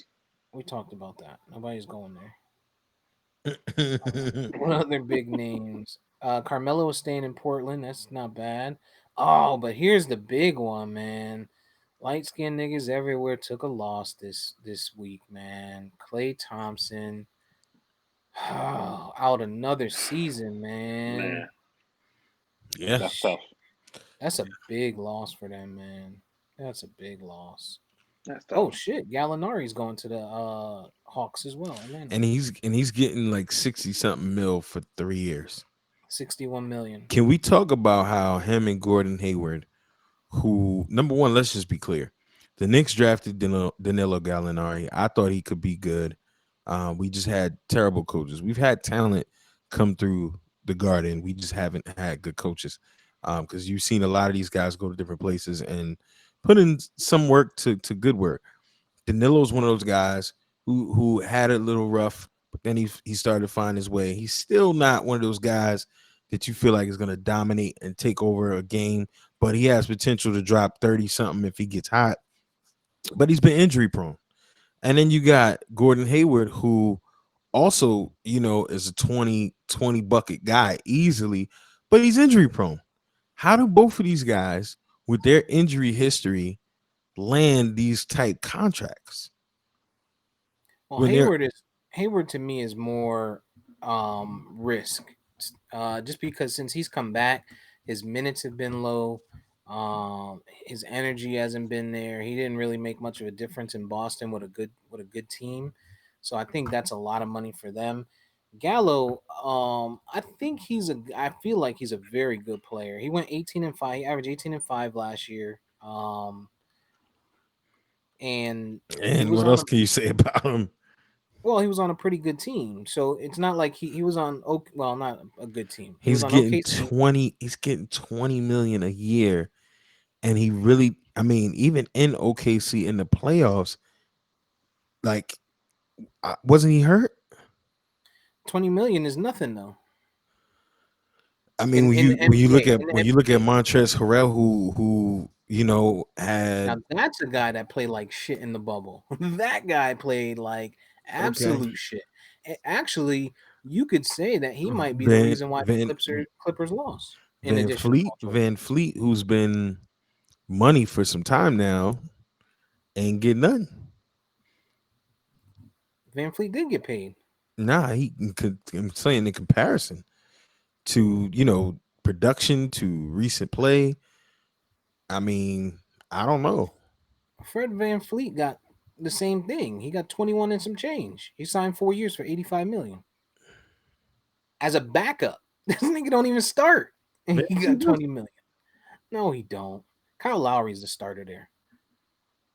Nah, they both. Van Fleet, no, no, you crazy. Now Gordon Hayward getting 120 for 4. That's a steal. I don't know what they were thinking there. They gave him $30 million. Yeah, Gordon million a Hayward, year. bruh. Gordon Hayward is the new That Go ahead. Sam Bradford. Sam Bradford robbed everybody. Bradford popped in like, "What's up?" He went to the Rams. Hey, let me get oh some money. shit. Went to the Eagles. Hey, let me get $1. Yeah, yeah. Bradford was a robbery, Oh my dog. god. Yeah. But nah, that Gordon Hayward contract is definitely based off of past glory because it's no Hmm. way he's a $30 million player anymore. No way at all, man. I mean, it sucks that injuries took his career down, whatever, but the game is the game, and him being paid $30 million a year is asinine. I don't know what the hell they were thinking giving him that contract. It's ass 9. It's ass 10. That's It's ass cool. 11. Yeah. All right. Yeah, so the NBA, it's gonna be back what is that? December, was that 30th? Is when Oh, they're starting before up? Christmas. Before 24th? Oh, I thought it before was before. Yeah, I thought it was before Christmas. I mean, don't worry, I'll research it. Oh, sorry, I was Research. watching something. Oh, I know you were. I'm sure. I can tell. I can see your eyebrows. That's your tell. If you ever play poker, like I would be able to know exactly what's going on with you. Yeah, the NBA. So it'll be back within about a month NBA or is so, oh, a little over a month, and so there's that. So we're starting to December get 22nd. December 22nd. All right, we're getting closer to kickoff. Now we're the back on December 22nd. one thing with oh good timely timely. uh the one thing that is interesting about the NBA is they're talking about they're going to allow fans in the arena. And to sit closer to the floor, you're going to have gotten tested, etc., etc., etc. VP, I'm going to let you tell us how much you hate this, how irresponsible it is, and then go into your Politimoment. Yo, this is insanely irresponsible, especially after coming off a successful season in the bubble. If they didn't want to have the bubble, say we're gonna go back to the home arenas, we'll figure out a way to, test and let these guys be with their families, et cetera, et cetera. I would have been okay with that. However, um, having these games and having fans is the height of irresponsibility. We see these NFL players are weekly, getting hit with COVID, facilities having to be shut down, and on and on and on. I can't see how the NBA watched the success they had having the bubble, and then watched the bullshit that's happened in Major League Baseball as well as in the NFL, and said we need some of that. That is just insanely fucking stupid. Right. They gave them until December 1st to opt out. So just like the NFL kind of did, they have until December 1st. You guys think any big players are going to opt out? I don't know, but interestingly enough, the guy that's in the Warriors front office is a epidemiologist, and he was talking on Hmm. ESPN last week. I can't think of his name. He was talking very optimistically, saying that they're willing to spend $30 million to do rapid testing for every fan to come in every game. He expects them, and he's pushing for them to have 50% capacity. And he was saying to the point that he felt like they could be at 100%, but just considering things, they want to start at 50. So yeah, I thought that was pretty interesting, being that this guy, I think it's Joe Lacob. I'm not certain though, but I think he's the public health epidemiologist. So I thought that was kind of interesting. VP, what's the accuracy percentage of rapid tests? I think it That's depends on who the rapid tests are from. okay. Is there average? I mean, I'm pretty sure they exist. I don't have them right at my fingertips here. Um, um, However, from everything that I've seen, they said that the best test is to have the PCR test where they do the actual nose swab, because those rapid tests come up with false positives as well as false negatives. I mean, even the rapid test that they used at the White House when Trump was supposed to go to Ohio and see the governor of Ohio, Mike DeWine, the White House folks gave Mike DeWine a rapid test, which showed that he was positive for coronavirus. He immediately started self quarantining, and then he took several PCR tests, the nose swab, which all came back negative. So he ended up getting a false positive from that rapid test. So those rapid tests don't seem to be, they're hit or miss, from things that I see in the news. Yeah.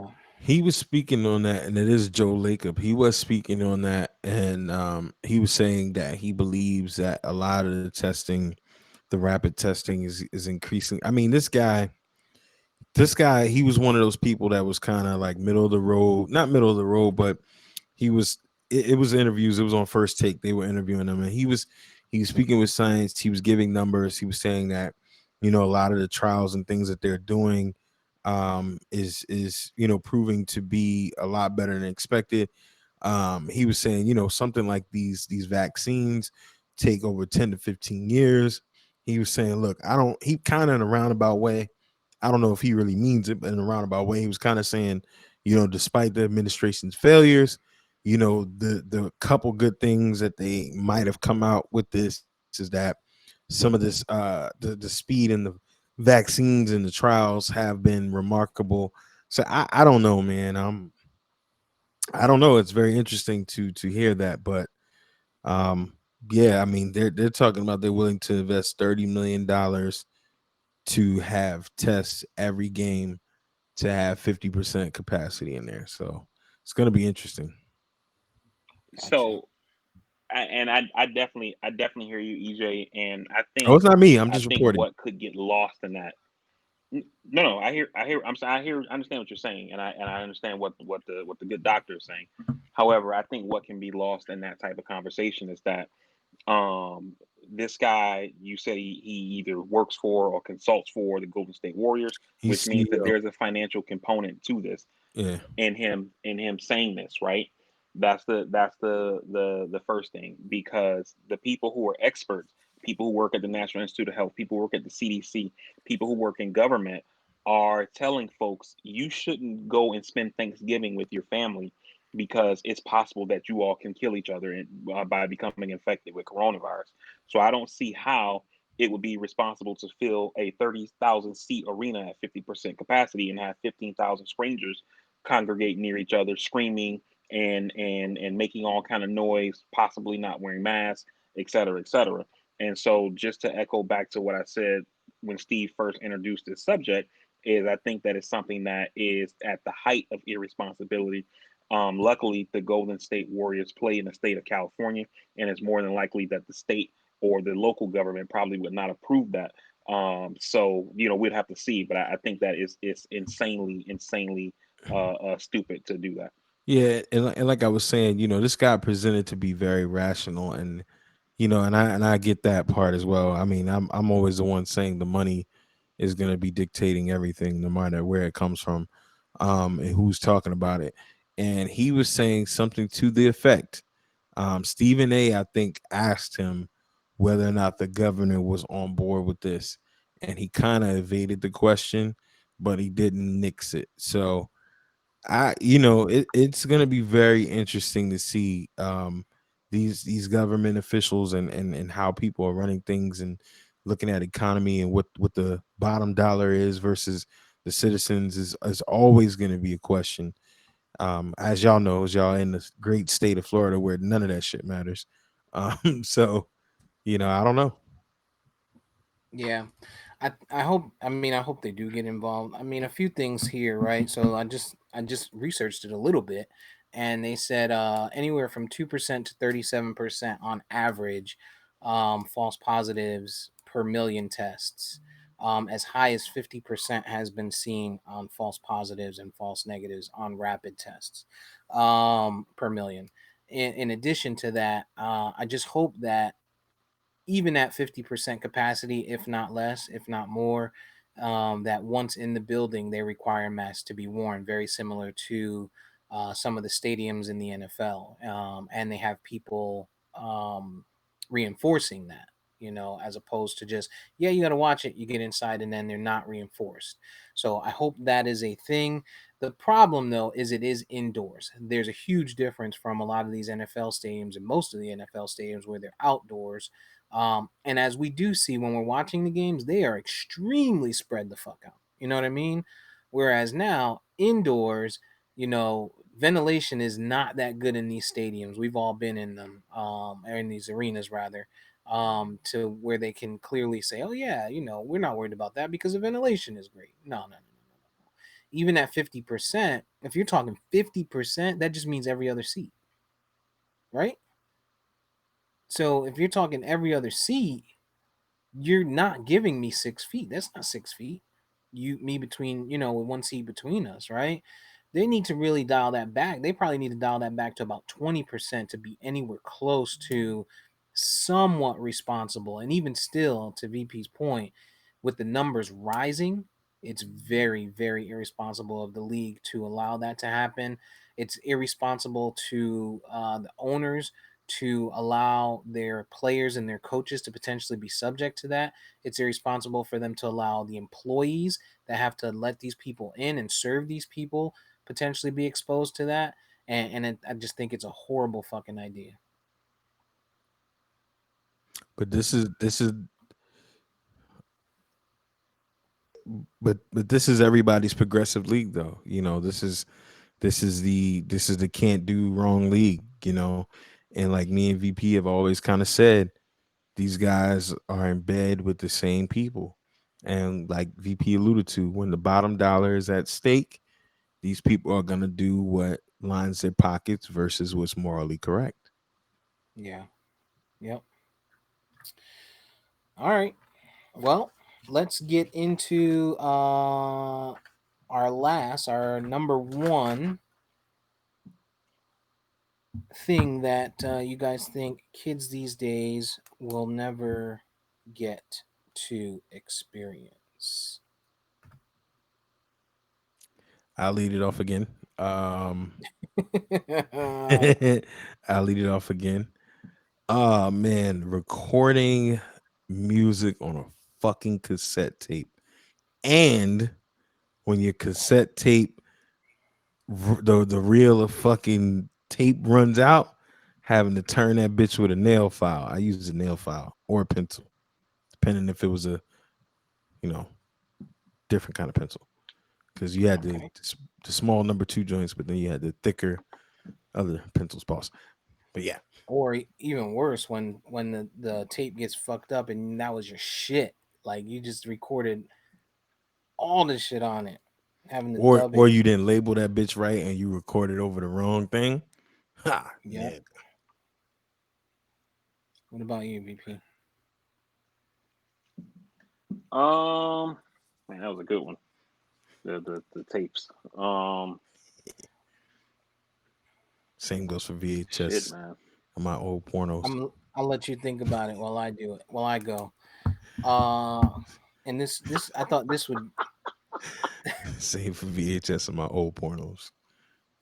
Yeah, so that's along the lines of what I was gonna say. They will never have to peek between the blurry TV to try and catch a nipple. Oh, the They'll black box never, pornos. yo, bruh. When you used Oh, to put it on HBO at like 2 o'clock in the morning, and you like, oh, I think I caught a nip. I think I caught a nip. Yeah, never have to do that. everything's at the click of man. Do you know, Oh man. man? Could you? Okay, before VP goes into that, let's deviate.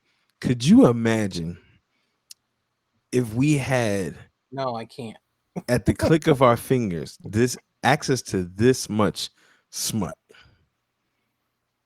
in your I teenage years? mean, Yeah.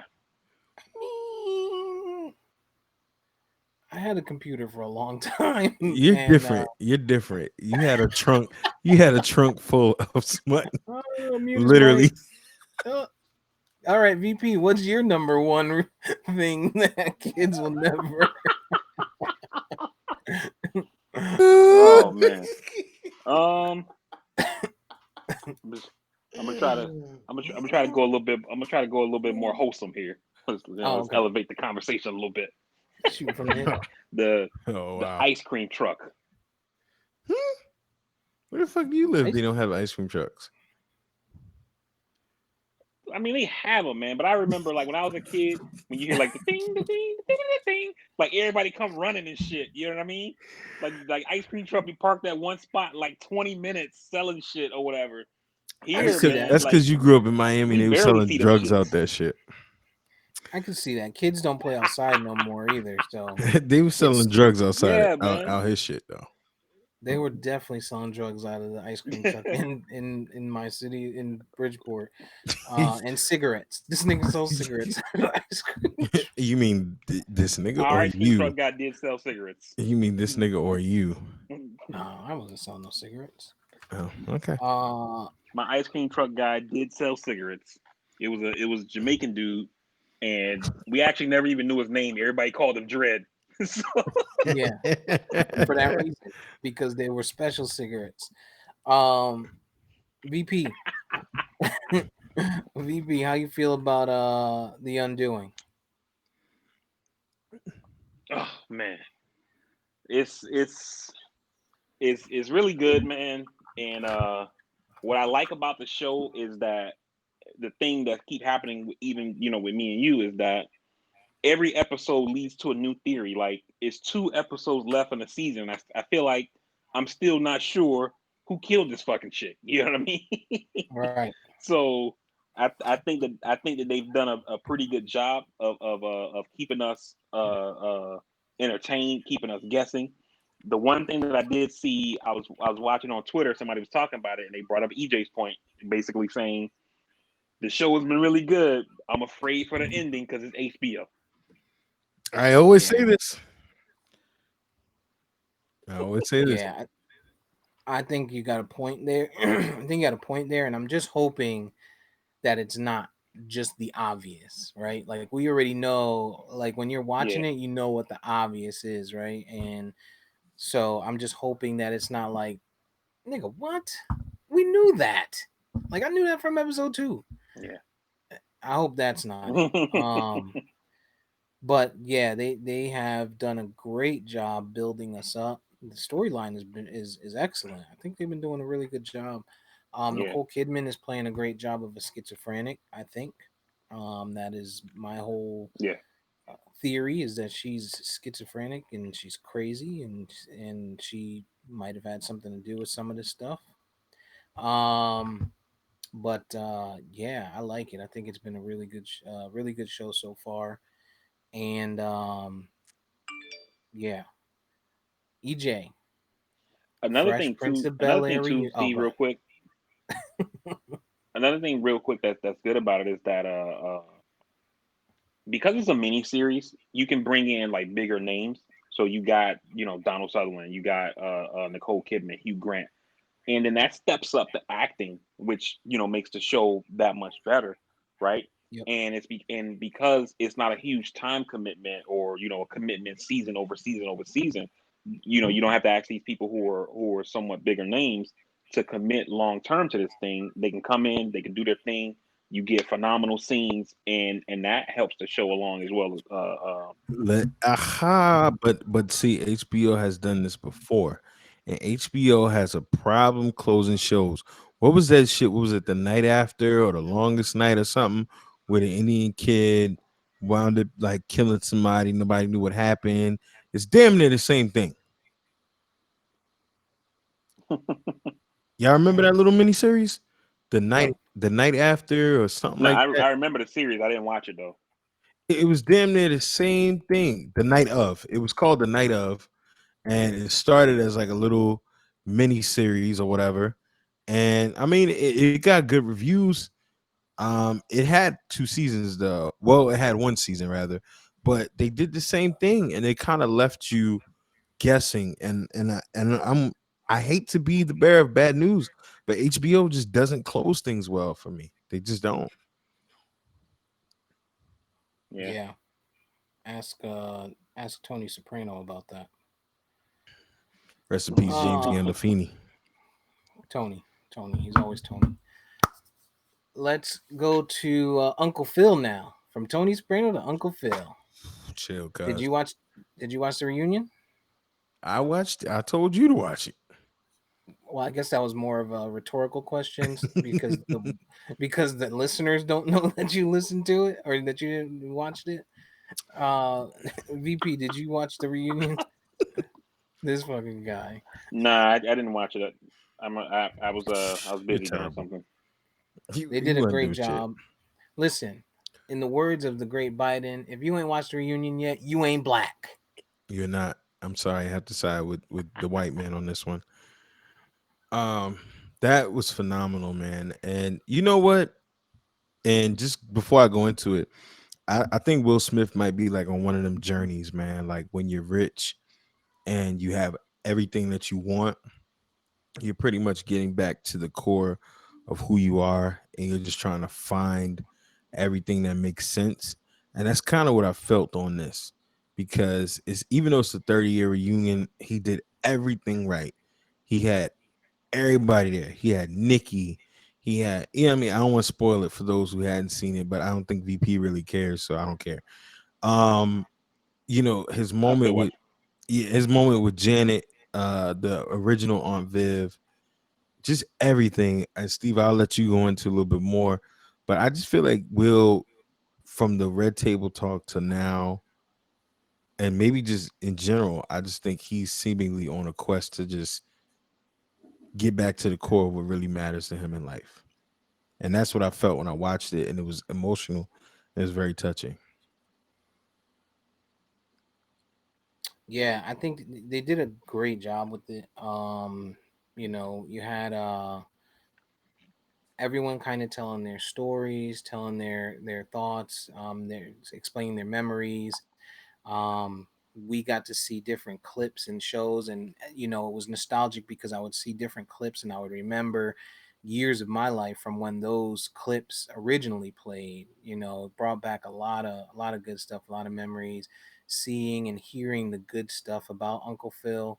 In his life behind the scenes, and how he helped mold these people was something for the ages, man. I think VP, you are going to enjoy it when you watch it, and I think we'll circle back to it once you get back so we can have some better Not dialogue. only that, real quick though, one major point that stood out as I was watching Good Times the other day, and my mom was like, "This show." She was saying how Good Times always pissed her off in the '70s. When she was in moving and shaking and doing her thing, and watching Good Times. She was like, the show always pissed me off because it was just stuff that they did on the show that she was like, no real black family is gonna do that. Like when Florida made JJ get back the money, just how they were always like that episode where Florida got drunk and they were telling her to do this and do that. She was like, ain't no black family doing that. Like, uh, you know, they were all old enough to iron their clothes, and the youngest girl at the house is not ironing her own clothes. She was mad at that kind of stuff, and I said, well, Ma, you gotta remember, these black shows for a long time have never had black writing. We didn't have black writers that could really pour into true content. And Will made a point where the cast made a point where they were like, we came into the room and there was nothing but white writers for the Fresh Prince. The difference was they were able to add what they thought was real for the culture, and they took the crown to say they were one of the first shows to do that, and that is extremely important when you're looking at the future of black cinema and black TV and just everything. And I thought that was dope. Yeah, yeah, they did say that there was now parts there that's where a great point, EJ. That's a great point. Like I saw like that point you just made about the writing. I saw something about that happening on The Wire, and they were saying like when they first started doing like the table reads once all the cast was picked, and they were just going over the scripts at the table, and they were like there were sections where like normally in the hood you hear somebody be like, nigga this, nigga that, and because the writers of The Wire are white guys, they had in there like, oh that Joker's crazy, or something like that, and they were like, yo, black people don't talk like that in the hood, you know what I mean? And they were saying like how the black people on the cast had to get them to change the script to make it as hood as it needed to be, just because the writers were kind of walking on eggshells given that they were white, dealing with a show with almost all black people. yeah. Have you guys been watching well, they I know they did say obviously, there was parts in there, and I just don't want to ruin it too much, but there was parts in there where they said that they turned to the writers and they're like, nah, that's not us, that's not what black people do. So that was interesting to hear too for the Fresh Prince. Will Smith had some really good spots in there where he sat down and had a conversation, a big conversation there, which was it was just good to see, man. And nostalgic. It's a historic show. I wish it was a reboot. You know, and that's what I thought it was. And just seeing the reunion makes me want to reboot even more. He was But mad as we'll shit. see where that goes. He was mad as shit. You know what I'm saying? Wait, this is all it is, a Yeah, reunion? yeah, I was perturbed. In the words of Mark, VP. You guys been watching anything else? new at this point? I got a couple new things real quick. Um, Four Trials on Netflix. If you haven't gotten into it, I haven't finished it, but um, it's another moment where Steve, I'm sure you would be upset. Can you guys hear me? Can Yeah, you guys hear me? Okay, yeah. because y'all went out on my end a little bit. I'm sure you'll be upset. It's a recap of a young brother in Boston that was railroaded for the murder of a cop in the 80s, um, the late 80s. So we were all fairly young, and our parents, because our parent, I don't know you, Steve, you were in New England, so your parents might have been a little bit up on it a little bit more. Well, you actually, I don't even know if you were up in New England at that time. So, but yeah, Four Trials on Netflix, and just a lot of other different CBS shows return. For Life, a lot of different CBS shows, and I'm catching up on The Mandalorian. But yeah, I think that was one I wanted to really stand out was Four Trials on Netflix. I saw I did see it when I logged into Netflix, and I was like, oh, maybe I do got to go ahead and watch this. How long is it? Is it a series or is it just one like long documentary? It's like six. It's like six episodes, six or seven, maybe more, because I didn't finish it. But it's like six plus episodes, and they're walking you through the history of the trials and the history of the child and everything that happened to him. And I mean, it doesn't it doesn't take long to see what's going on there, man. It's rough.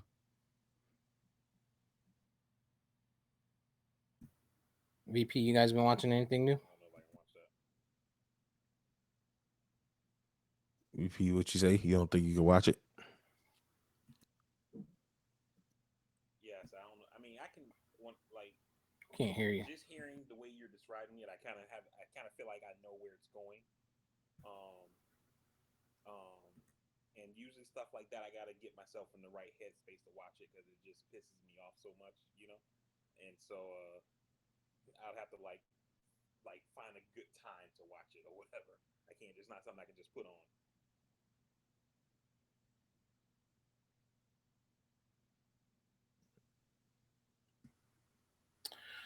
I couldn't hear VP, but I know he was talking because EJ was shaking his head as if he could hear him. I So heard him, but it's something you're doing that you're clicking on and off that's making the volume different for all I'm of us. muting I'm muting myself in Yeah, I don't know between. if one thing went out with you. I don't know what happened, but some whatever source you're muting, I can hear myself better. And because even when you muted, it sounded like my audio went out. Okay. Not my Uh audio, but y'all audio rather. All y'all audio. okay. So I think that's all we had on the topic list, right? Was there anything else on the topic list? Mm. All right. Well, in that case, let's toss it over to the VP to get us up out of here in the way he does every week.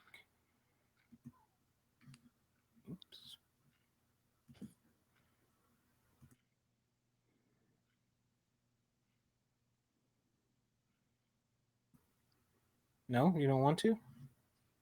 Like you just, I mean, you don't have to if you don't want to. We can. I think it's what EJ said. Like you were talking and then you just like disappeared. So,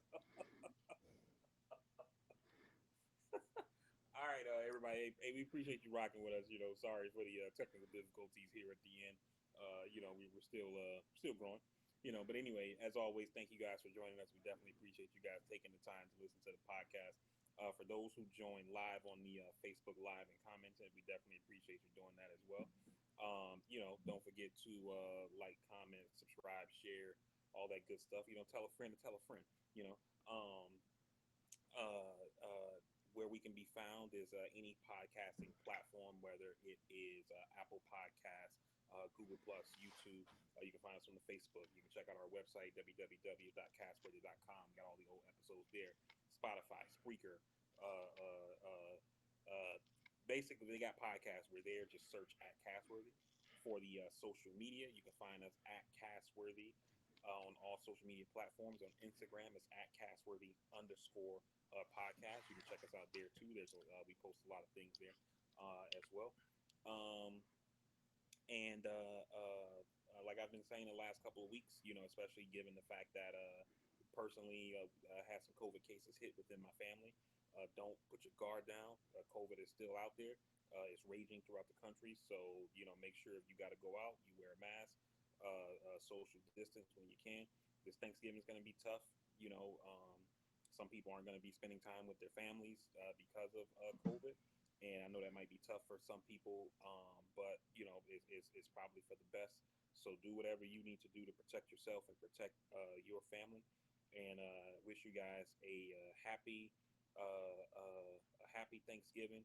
I hope that it can be filled with as much joy and love as possible, given the circumstances that are going on throughout the country, and hopefully you can enjoy it to whatever extent possible. We appreciate you. We love you guys for listening, and we'll see you on the next one. Peace.